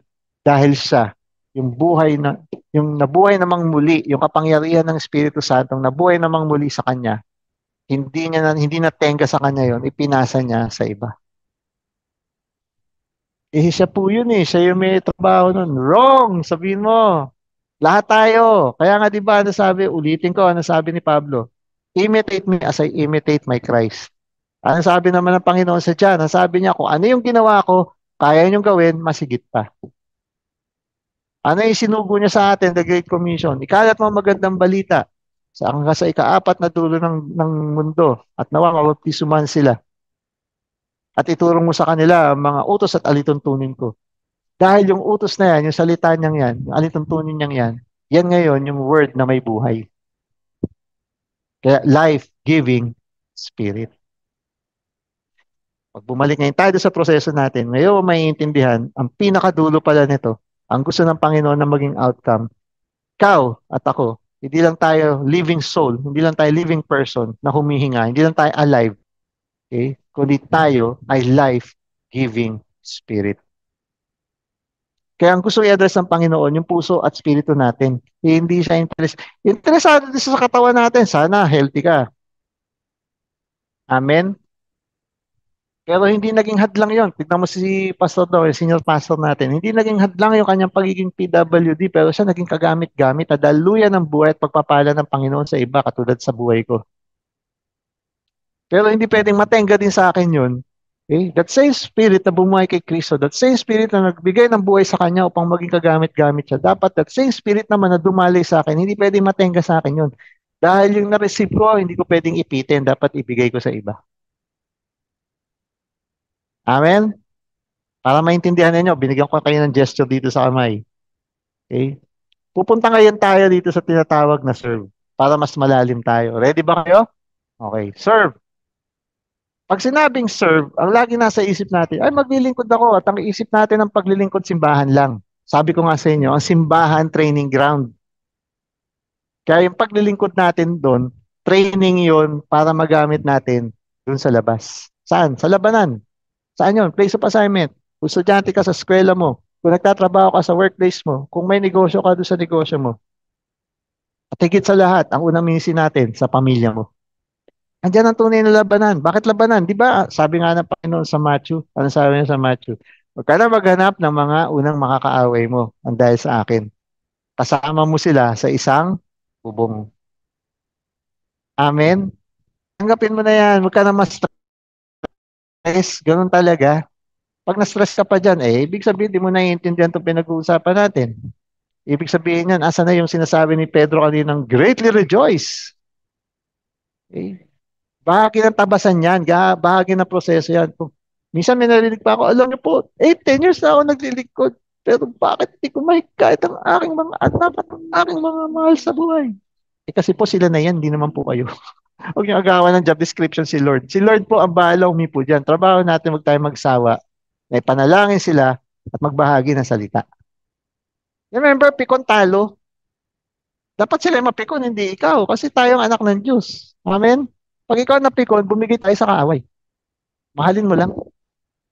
Mapapagod din yan. Kaya tama panalangin, laging paulit-ulit sinasabi ito. Sa mga first time na nakikinig ngayon, ito yung panalangin namin lagi ni Pastora Marik paggabi. Lord, itong mga taon to na gusto namin makilala ka, mahipo, mga mahal namin sa buhay. Nawa sa mga pagkakataong magkaroon ng circumstances sa buhay nila, di man ka nais-nais. Paalala mo kami sa mga puso at isipan nila upang maipakilala ka namin bilang tagapagligtas at Panginoon. Amen. Yan ang tamang panalangin sa mga tao. Sa mga gusto nating abutin, ayaw magpaabot. Mapapagod din yan. Ang panalangin mo kay Lord para answer prayer, pag napagod ka, may paalala mo. Huwag yung mga maling barkada Huwag yung mga maling sirkumstansya, huwag yung mga maling bagay na kakapitan na naman niya, na nagiging distraction lalo at lalo siyang mawawasak. Amen? Okay. So serve, balik tayo sa serve. Paglilingkod. Paborito natin ang Joshua 24:15. Tama? Ang sabi rito, but as for me and my house, we will serve the Lord. Ala, ilang beses na nakita ko sa mga bayan, mga pastor, mga lingkod. Talaga naman, nandun pa sa sala, nandun sa pintuan. Nothing wrong. Don't get me wrong po. Pero kung hindi mo naintindihan yung context, bakit nasabi ito ni Joshua, okay, papaalam natin. Kaya nga nasabi ni Joshua, it's a statement of frustration. Nainis na siya. Nasa mga dulo na to ng Book of Joshua. Why? Kasi naalala nyo, nung nawala si Moses, si Joshua ang pumalit. Kaya sila nakatawid doon sa pangakong lupa. Tama? Siya ngayon ang namumuno doon sa mga tribo ng Israel, doon sa 12 tribes. Pagtawid nila ngayon doon, may binigay na plano ng Panginoon sa kanila, blueprint, kung paano nila hahatiin yung lupain na yan. Oh, yung tribo to, tribo ni Dan, dito ka. Yung tribo ni Benjamin, dito ka. Yung tribo ni Gad, dito ka. Yung tribo ni Judah, dito ka. Yung tribo ni, nahati ni Joseph, naging Ephraim at Manasseh, dito kayong dalawa. Ano nangyari? Ang utos sa kanila, lahat ng mga nandyan, paalisin nyo. Kasi hindi nyo mapipigilan ang sarili ninyo na mag-assimilate dun sa mga taong nandyan. Tukso yan eh. Eh di ba sabi na nga natin, lust of the flesh, lust of the eyes. Eh, ang problema, yung pride of life, hindi nila naalis. Paano natin nalaman? Yung iba dyan, ang ginawa nila, hindi sumunod. Nung nasakop nila yung lugar, sayang yung mga to. Masisipag tong mga nakatira dati dito, gawin na lang natin katulong para tayo, hayahay na lang. Buhay tayo, senyorita at senyorita. Yung iba naman na naisip, yung mga medyo business-minded, ay, sayang yung mga tribong na dito, huwag natin paalisin to. Magagamit natin sa negosyo natin, at least makakatipid tayo sa labor. Grabe, hindi ko siya talagang mag-isip. Iba naman naisip nila, wow, ang popogi, ang gaganda. Magandang lahi ito para sa mga anak at apo natin. Ako po, sinabi na nga wag makiapit dun eh. Tapos ito pa yung iba. Ito matindi. Wow, ang ganda naman ng worship nila. Huwag mo natin paalisin. Baka pwede tayo magpatuloy. Lagay natin dito. Isama natin dito sa pananampalataya natin para yung worship natin gumanda. Hanggang sa na-adapt nila pati yung mga rebulto. Ala, patay tayo dyan. Kaya tumanda na lang si Joshua. Sa inis niya, sabi niya, hindi kayo nakinig lahat. Sinabi na ng Panginoon ganitong gagawin. Alam mo ba, malapit na sa deathbed ni Joshua to. Malapit na siya mamatay dito. At ang sabi ngayon niya, pati yung sarili kong tribo, hindi rin nakinig. Behind my back, kung ano-anong ginagawa ninyo. Sino yun? Tribo ng Manas eh. Ay, sorry, Ephraim pala siya. So, ano nangyari ngayon dito? Sabi niya, kung kayo ganyan, basta kami. Kami sa tahanan ko. As for me and my house, we will still serve the Lord. Nainis na lang siya, na-frustrate na siya, na-disappoint na siya eh. Yan ang kwento dyan. Kaya mag-ingat kayo bago nyo gamitin to. Kung hindi nyo alam yung kwento nito. Kaya hindi ko ibig sabihin na huwag nyo gamitin to. At least alam niyo ngayon yung kwento behind this. Para makikita ninyo ganyan katigas ang ulo ng tao. Amen? So hindi po dito exempted pati yung mga naglilingkod. Mga niligtas na to ng Panginoon eh. Chosen people to eh. Amen? Punta tayo din sa word na serve. So ko, tandaan yan. Maglingkod. Okay. Sa Exodus, meron ditong passage sa Exodus 7:16. Sabi ng Panginoon kay Moses, sabihin mo kay Faraon, ako na si Yahweh, the God of the Hebrews, has sent me to tell you. Sabihin mo to sa kanya. Kay Faraon, sabi ng Panginoon kay Moses, let my people go. Pakawalan mo ang aking mga piniling mga tao so that they may worship me in the wilderness. But so far, you have not listened. Okay? Huwag na tayo mag-dwell doon sa pinakamensahe niyan. Gusto ko makita niyo yung word na worship. Okay? So, meron tayong serve, meron tayong worship. Okay? Pumunta naman tayo sa Genesis, doon sa unang-unang libro. Genesis 2:15. Ano sabi dito ng Panginoon? Ito naman yung mensahe dito. Nung ginawa ngayon si Adan, hinulma siya galing sa lupa, galing sa putik, tapos hiningihan siya ng Panginoon. At nung nabuhay siya, nung unang ginawa sa kanya, ito para maliwanag, okay? Lalo na sa mga first time o mga nakalimot dito sa mensaheng to. Anong unang utos sa tao? Kumain, Hindi. Ang unang utos sa tao, work. Kasi once na nabuo ngayon si Adan at nahingahan siya nung hininga ng Panginoon, ang ginawa ngayon sa kanya, ito ngayon in Genesis 2:15. Then the Lord God took the man and placed him in the midst of the Garden of Eden to work and watch over it. Kaya ang unang utos ng Panginoon, magtrabaho ka. Iyan. Naalala niyo yung John and Marcia? Biblical pala yung sinisigaw doon niya, no? Ni Daily Atay-Atayan. Kaya ikaw, John, magsumikap ka. Amen? O, kaya yung mga nanay, pag nagsa-shoutout sa umaga, hoy, gumising na kayo, ang tatamad ninyo, iligpit na ninyo yung mga higaan nyo. At pag kumain kayo, hugasan naman ninyo yung pinagkainan ninyo. Ayan, sabi ni Pastora Mavic, bawal ang tamad. Kasi si Lord galit na galit dyan dahil ang una niyang utos, hindi tumambay, hindi kumain. Kasi bago ka kumain, magtrabaho ka muna. Sabi sa salita ng Panginoon, huwag pakainin ng mga tamad. Amen? Ay, mga nanay, nagpapalakpakan. Sabihin niyo mga nanay, natutuwa ba kayo? Tsaka yung mga lola dyan. So, bawal ang tamad. Sabihin mo dyan sa katabi mo, kung may katabi ka dyan na medyo tatamad-tamad, sabihin mo na ngayon, o, narinig mo, sabi ni Lord, bawal ang tamad. Kasi yung unang utos, magtrabaho ka. Ngayon, balik tayo dito sa punto natin. Tatlong salita. Serve, worship, work. Sa English, tatlo. Tagalog, Tagalogin natin. Serve, maglingkod. Worship, manampalataya. Okay? Hindi, sumamba. Tapos ang work, magtrabaho. Pero alam nyo ba, pag binalikan ninyo sa Old Testament, yung original na mga salita sa Hebreo na ginamit, dito sa Joshua 24:15, Genesis 2:15 at Exodus 7:16, magkakaiba man sa English at Tagalog, isang salita lang yan sa Hebrew. Alam mo, ginamit nilang word? Isa lang. Aved. Ang pronunciation dyan, Aved. Pero minsan, pagka binasa mo, Avoda. Yan. Kaya yung mga taga-Iligan, alam na alam ninyo to kasi meron ditong restaurant sa malapit sa tuktok ng bundok. Papunta doon sa C5 ba yun? C3, ang tawag doon ay Abed. Avoda yung tawag nila. Doon po kinuha yung pangalan na yan, salitang Hebreo.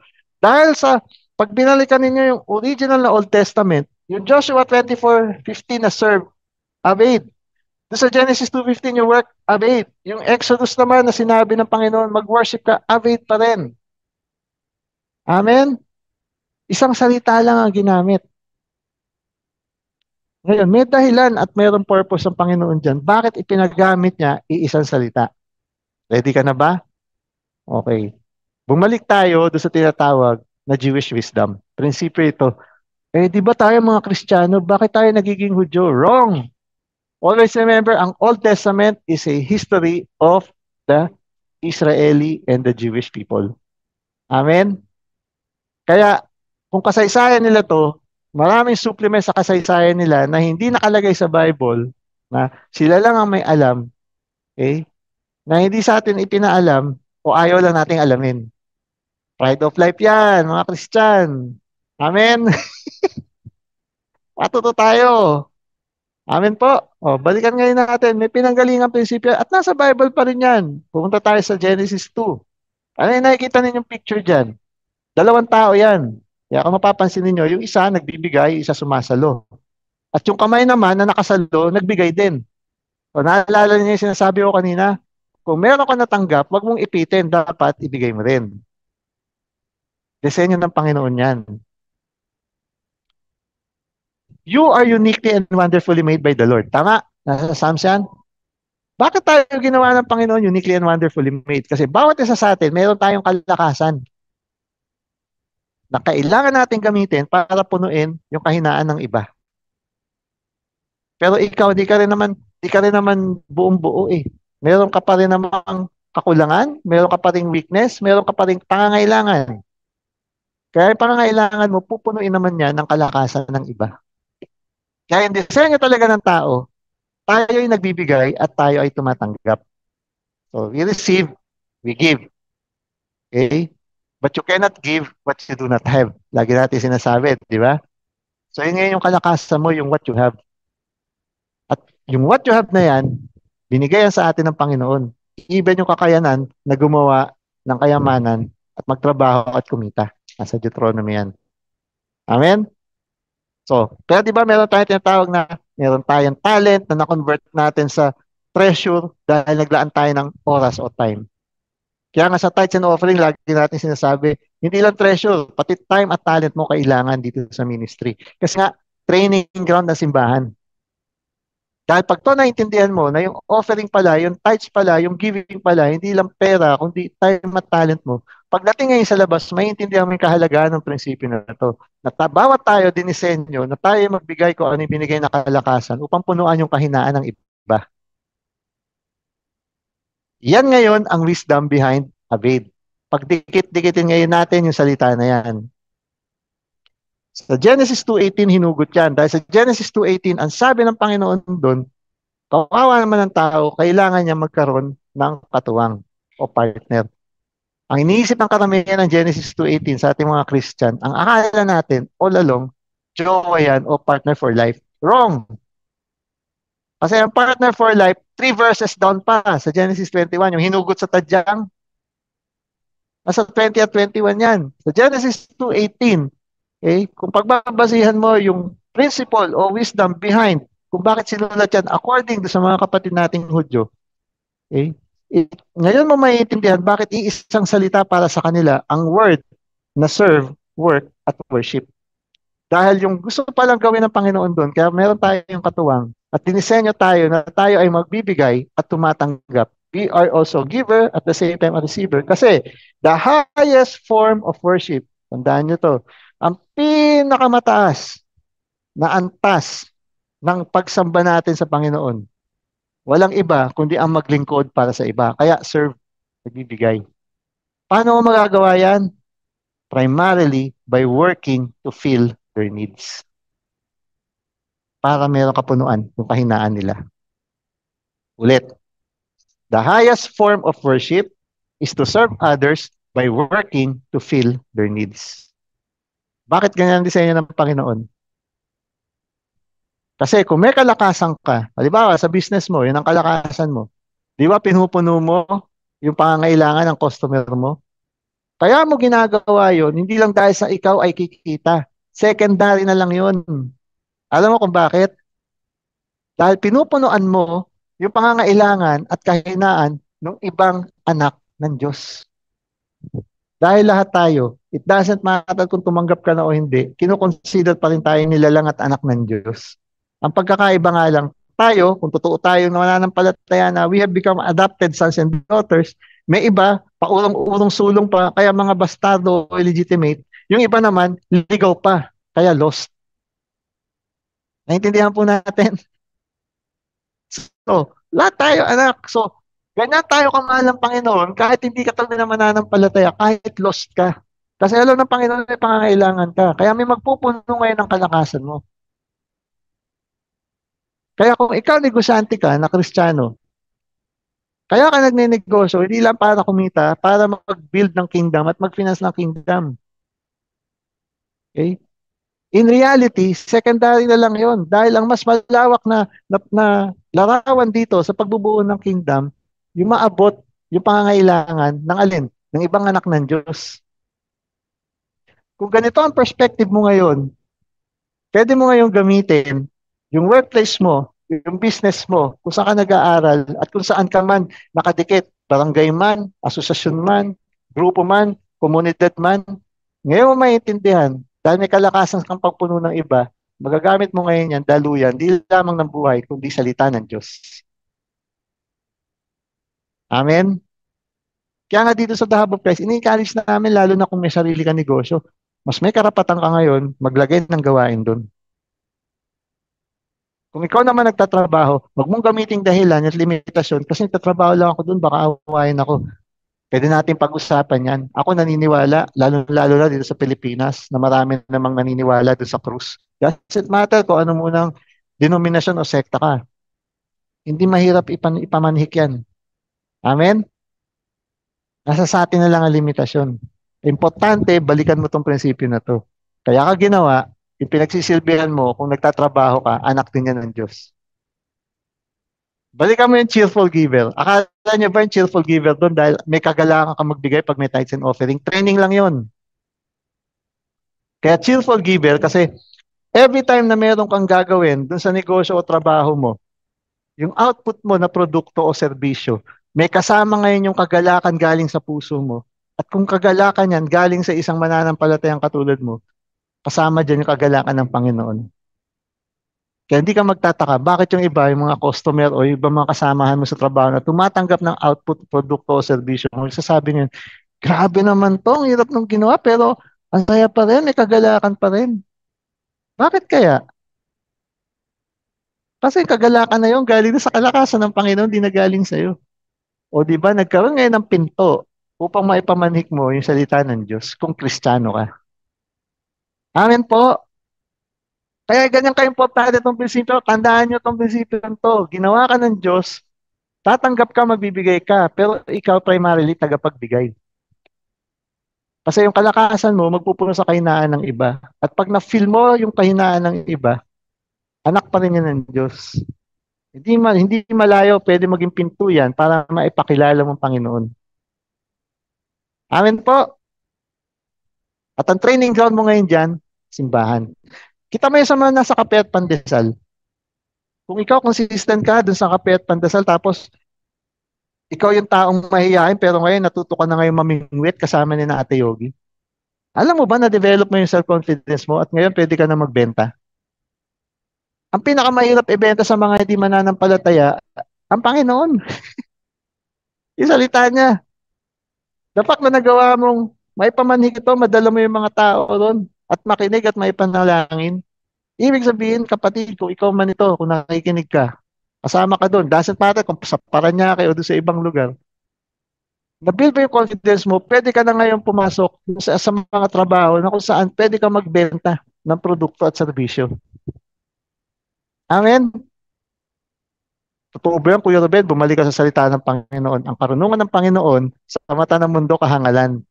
Kaya ang pinakamahirap ibenta, things of the Spirit.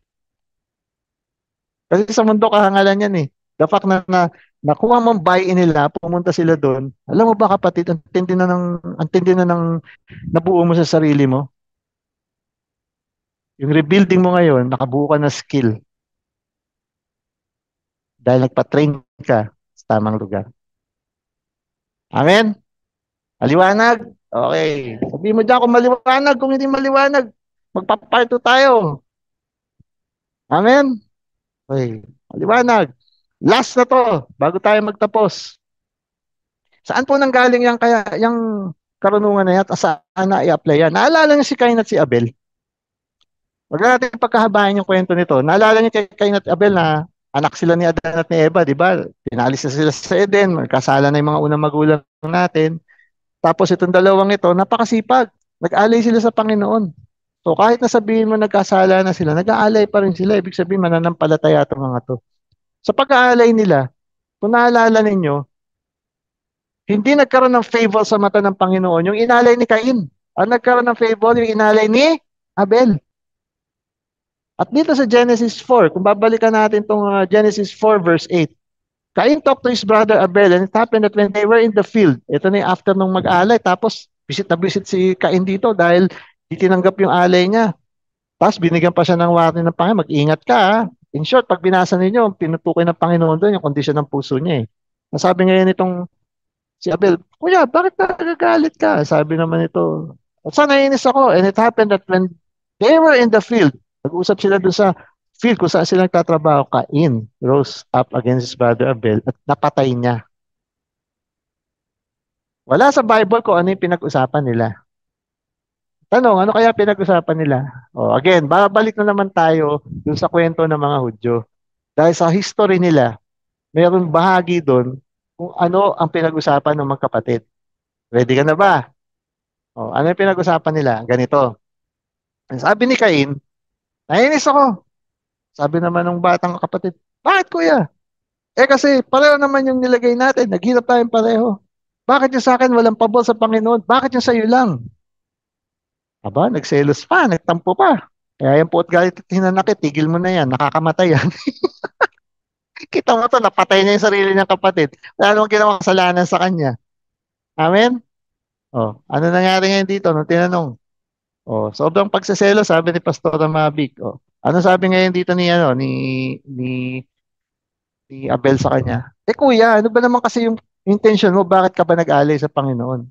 Sabi naman ni Cain. Masama ba naman yun? Sabi ko sa Panginoon, Panginoon, eto na yung pinaghirapan ko. Ang aking prayer request, pagpalain mo ko. Sa English, bless me. Ano sabi ngayon nitong Abel? Siguro to, ano to, nakarinig na mensahe ni Pastora May. Sabi ni Abel, wrong! Ay, Pastora May, pati yung boses mo, narinig ni Abel. Ano sabi ngayon ni Abel? Wrong, kuya! So kahit kuya niya, sinabi niya, wrong! Yan, o, sabi mo dyan sa katabi mo, wrong! Bakit wrong? Nako, ito na, uminit lalo yung ulo ng kapatid. Kasi kuya, ang gusto ng Panginoon, pag mananalangin ka, huwag mo lang ipanalangin, pagpalain ka. Kundi ang tamang panalangin ay ganito, Panginoon, pagpalain mo ko upang maging pagpapala sa iba. Eh, nagdilim na ngayon yung isip nitong isa. Teka, sino ba ang kuya dito? Di ba mas nakakatanda ako sa'yo? Uy, may nakaka-relate ba dyan? May nakaka-relate ba dyan? Sa mga nakikinig? So, ginamit na ngayon yung authority. Mas matanda ako sa'yo. Kapamewang, mas matanda ako sa'yo. Nagalit si Kain, nakapamewang pa daw. Ayun. Ano nangyari? Dahil sa nagdilim ang paningin niya, patay niya yung kanyang kapatid. Yan ang storya sa likod niyan, according sa mga Hudyo. Make sense? So kung para maintindihan niyo kung bakit. Alam niyo, hindi aksidente sa mga Hudyo kung ano yung pangalang binibigay nila, lalo na yung mga nasa Bible. Kasi may mensahe yan. Ang pangalan ni Cain, pag binalikan mo, sa Old Hebrew, ang ibig sabihin possessor, ano yun? Mangangamkam. Kaya kain ng kain. Yun ang Abel, ang kanyang pangalan, passer of life o passer of breath. Same word ng breath na ginamit sa Genesis 2:7. Ano yung Genesis 2:7? Hininga ng Panginoon nung binubuo niya si Adan. Sounds familiar? Naalala niyo yung pinag-uusapan natin kanina? Life-giving spirit. The breath of life. Balikan natin yung prinsipyo. Si Cain, nung nalalangin, Lord, penge. Lord, pagpalain mo ako.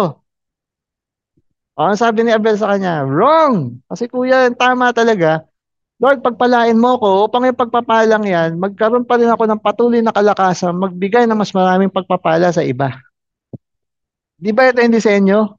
Pero tignan ninyo, kahit na ako'y tumatanggap at ako'y nagbibigay, binibigyan ng diin ng Panginoon ang pagbibigay. Why? Kasi ang nature ng puso ng Panginoon, He is the ultimate provider. Kung hindi siya ultimate provider, kita ninyo, sana yung mga demonyong yan, yung mga spiritong yan, sana nilusaw na lang niya. Pero sobrang mapagbigay at mapagmahal ng Panginoon, dahil mga anak din naman niya dati yan, ay hindi naman niya nilusaw eh. Pero ginamit pa rin niya dahil may purpose siya para doon sa mas mahal niya mga nilalang. Walang iba kundi yung kawangis at kamukha niya, ikaw at ako. Amen? So ulit, ano sabi ni Cain? Lord, bless mo lang ako. Kaya mag-ingat ka talaga sa mga prayer request. Yung prayer request natin, tigil na po natin yung Lord, i-bless mo ko. Kulang yun, kundi makakain ka. Okay? Kaya mo ako i-bless para maging patuloy na pagpapala sa iba. Ito mas kompleto. Lord, i-bless mo ako para maging daluyan ako ng pagpapala para sa iba. At ang pinakamatinding pagpapala, hindi material. Ang matinding pagpapala, buhay namang muli. Hindi mo naman buhay lang bigla yung patay. Okay? Ang ibig sabihin doon, yung mga nawalan ng pag-asa, tayo noon, nawalan tayo ng pag-asa, tayo noon, ang feeling natin, wasak na tayo noon, nakalalasan, nasa kadiliman tayo. Pero nabuhay namang muli tayo dahil may mga taong ginamit na daluyan ng pagpapala ng buhay sa atin. Sino yon? Yung mga nag-akay sa atin. Sino yon? Yung mga ministry leads na nagtuturo sa atin. Sino yon? Ultimately, yung mga pastor na ginamit sa buhay natin. So, ng pagpapala, huwag mo hingin yung material lang. Seek first His kingdom and His righteousness. And all these things shall be added unto you. How does the kingdom operate? Because the King of Kings, in His heart, pag di mo naintindihan, akala mo, puro utos, puro utos. Hindi mo naintindihan, mas marami pang binigay niya kaysa sa inutos niya sa buhay mo. Amen? Amen. Okay. Kaya, ang sabi ngayon dito, is written, first man Adam is a living soul, the last Adam, a life-giving spirit. Ang process of restoration, mga magulang at kapatid, gustong ibalik ng Panginoon ang disenyo na ginawa niya sa unang Adan na hindi lamang humihingi, kundi kaya humihingi upang maging pagpapala at daluyan ng buhay sa iba. Life giver ka. Amen? Amen. Sa pagtatapos, ito yung malaking larawan. And then, nakikita niyo sa picture. O, di ba puzzle? Ano yung puzzle na yan? Ano yung larawan dyan? Di ba castle? Yan ang simbolo ng Kingdom of God. Kasi nga, may castle, di ba? Yan naman ang favorite nating simbolo ng mga hari. Mayroong castle. Pero puzzle yan kasi bawat isa sa atin, bahagi ng malaking larawan na gusto ng Panginoong mabuo. Bawat isa sa atin, uniquely and wonderfully made. Yan ngayon yung puzzle, ikaw at ako yan. Kaya lang, kung hindi ka magpapaayos, kung hindi ka magpapa-restore, kung hindi ka magpapa-reveal, reverse ka ng reverse, gusto mo bumalik dun sa kahon, ayaw mo magpabuo dito sa malaking larawan, hindi ka magiging kabahagi ng kanyang kingdom. Balik tayo sa Ephesians 2. Ano sabi doon sa Ephesians 2 kanina? In whom the whole building fitted together, growing together, and building one another. Puzzle yan. Amen? So, hindi lang katawan ni Kristo, kundi ang mas malawak dito, yung advancement of the kingdom at yung advancement of the kingdom na yan, hindi yan mangyayari. Okay? O mangyayari yan, andiyan ka o wala. Ang tanong, ikaw bilang isang bahagi o puzzle na nandyan, willing ka ba na maging bahagi ng larawan na to? Siyempre, sabi mo, yes, pastor, siyempre po. Ngayon, kung willing ka, dapat willing ka rin. Hindi dun sa lugar na gusto mo, kundi sa lugar kung sa kailalagay ng inatas ng Panginoong magbubuo dun sa puzzle na to. Amen po. Yan ngayon ang vision ng Panginoon sa atin. So, ang tanong ngayon, willing ka ba? Kaya sabi natin ulit-ulit tayo, ang process of restoration is a process para tayo ay mag-serve. Dahil may calling tayo. At yung calling na yan, bahagi dyan, yung mas malaking bahagi dyan is, ikaw ba talaga, magpapabuild ka, magpapagiya ka in such a way, magiging kagamit-gamit kang piece of the puzzle dun sa kaharian o advancement of the kingdom. At sa pagtatapos, nawa ang kondisyon ng puso mo, pag naiintindihan mo ngayon to, sabi ng Panginoon sa Colossians 3:23, whatever you do, do your work heartily. Kaya ka natututong magbigay, yung kalakasan mo, yung kayamanan mo, yung oras mo, kaya mo ginagawa yan. You serve, kasi the highest form of worship is serving others through work. Tama, Avid, Aboda. Pero tignan mo, cheerful giver to, kasi galing sa puso. Kasi you avaid, you avoda heartily. Buong puso. Okay? You do your work heartily. Para kanino? Para kay Lord. Sa pamamagitan ng ano? Ng kanyang mga anak. Kaya di ba lagi natin sinasabi dito sa The Hub of Christ, yung ating abbreviation ng life, loving God and His people, yung letter L. Kasi ito po yung mensahe ng Colossians 3:23. Di ba pwedeng sabihin, mahal ko ang Panginoon kung hindi mo matututunang mahalin ang ibang tao? Ano ba yung pangalawang utos? Una, sabi ni Kristo, love God with all your heart, all your might, and with all your soul, and with all your strength. Ano yung pangalawang utos? Love others as you love yourself. Sino po yung others? Wala kang punto sa langit, sabi ng Panginoon. Kung hindi mo mamahalin ang mga hindi ka ibig-ibig. Sino yon? Ang mga kaaway sa mata mo. Kaya love your enemies. Amen? Yan. Salamat. At natapos tayo. Saktong-sakto lang tayo at mag-aalas 3 na. Yan. Sabi nga ni Pastora Mavic, ang natumbok nating mensahe dito, kung talagang ikaw ay restored to serve, you must have, okay? You must have an understanding heart to love others unconditionally. Walang pagtatanging pag-ibig. Agape ng tunay na pag-ibig ng Panginoon. Hindi niya tinatangi kung ano yung nakaraan mo, kung ano yung naging kasalanan mo. Ang gusto niya, interesado siya, mabago at malinis ang puso ng bawat isa sa atin. Amen po. Kaya yan ngayon ang pinakabuong mensahe kung bakit tayo nire-restore ng Panginoon. Uulitin ko. Kaya tayo nire-restore, hindi siya interesado dun sa nawala. Interesado siya dun sa nawalan. Para yung nawalan, hindi na magwawala. At nawa, yung puso na nagwawala, hindi na puso nagwawala, kundi may maunawaing puso na ngayon to. Na naiintindihan na ngayon niya, nakikita na ngayon niya, yung ibang tao, kung paano tinitignan ng Panginoon. Na yung ibang tao, hindi sila tapon, kundi sila, meron din silang kapakinabangan sa mata ng Diyos. Pero importante, mapihit muna ang kanilang mga puso. Na ang ibang tao, katulad ng buhay natin, na nadaluyan tayo ng bagong buhay.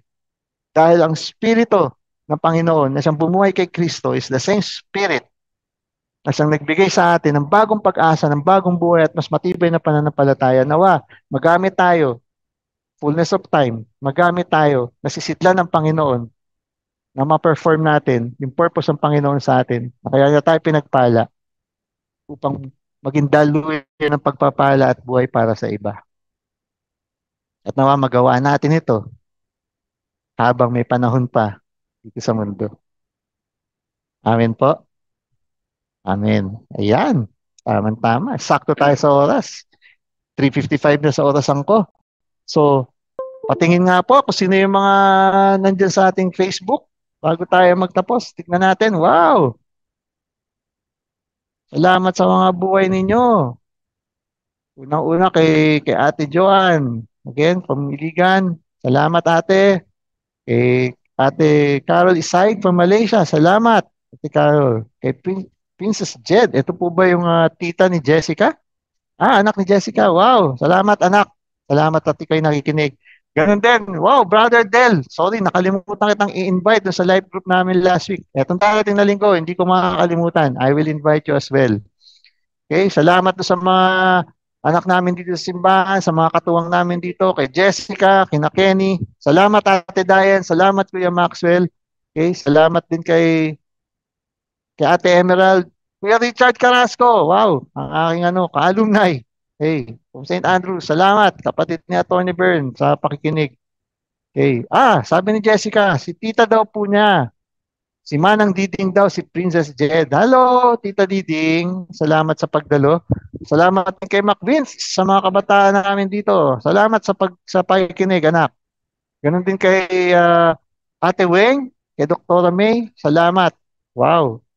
Kay Jenica and Janet Chan, salamat din. Anak, kay katuwang ni Pastora Ella sa Davao Christ Akadanan.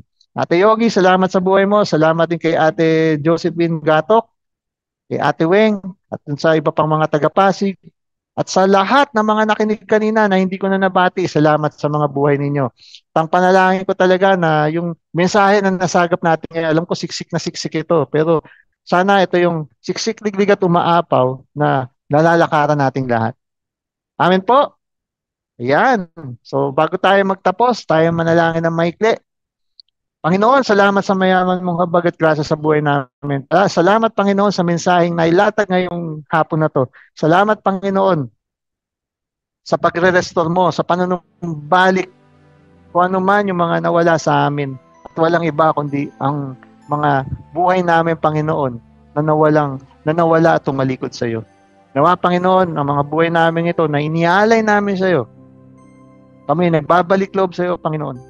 Kami mamanig sa iyo, Panginoon. Kami nagsisisi, Panginoon, sa mga nagawa namin kasalanan. Ngunit ang pinaka-importante, Panginoon, linisin mo kami sa aming makasalanang kalikasan, Panginoon. Nawa, ang puso namin, mapihit ang buong buo, pabalik sa iyo. At panalangin din namin, Panginoon, masakit man para sa aming mga damdamin. Mahirap man minsan intindihin. Pero salamat sa buhay na mga lingkod ng Panginoon itinalaga mo sa buhay namin. Dahil alam namin na may sakit man ito, pero ito ay puno ng pag-ibig. Di lamang pag-ibig nila, kundi ang hindi nagtatanging pag-ibig na galing sa iyo. Nawa, Panginoon, sa mensaheng ito, sa mga salita mo, isagap namin ito. Palakaran namin ito, Panginoon. At kung paano may mga ginamit kang tao sa buhay namin na naging daluyan, di lamang ng pagpapala, kundi daluyan ng buhay na Espiritu mo, nagbigay muli ng pag-asa sa amin, nagbigay muli ng buhay sa amin at nagpaigting ang aming pananampalataya sa iyo, Panginoon. Nawa, that same Spirit na nasa puso namin ngayon, dumaloy din ito at mapadaloy namin sa buhay ng iba. Tulungan mo kami na magkaroon ng appetite, Panginoon, na hindi lang mabago ang lifestyle namin, ang buhay namin, kundi kami maglingkod sa iyo. Kami maging active sa kanya-kanya na yung mga simbahan dahil itong mga ministries na to, Panginoon, hindi lamang paglilingkod, kundi ito ang pinakamatibay namin na training ground, Panginoon, upang kami ay handa na lumaban doon sa labas. Kami na ihanda mo, Panginoon, na maging kagamit-gamit at daluyan ng buhay mo. At panalangin ko, bawat isa na nakikinig ngayon, pagpalain mo ang gawa ng kanilang mga kamay, lalo-lalo na sa mga maghahanda bukas para sa kani-kanilang mga Sunday services, Panginoon. Sa lahat ng The Hub of Christ sa buong Pilipinas at sa mga connected churches namin, Panginoon. Pagpalain mo ang gawa ng kamay ng bawat isang manggagawa sa kanya-kanya simbahan, Panginoon.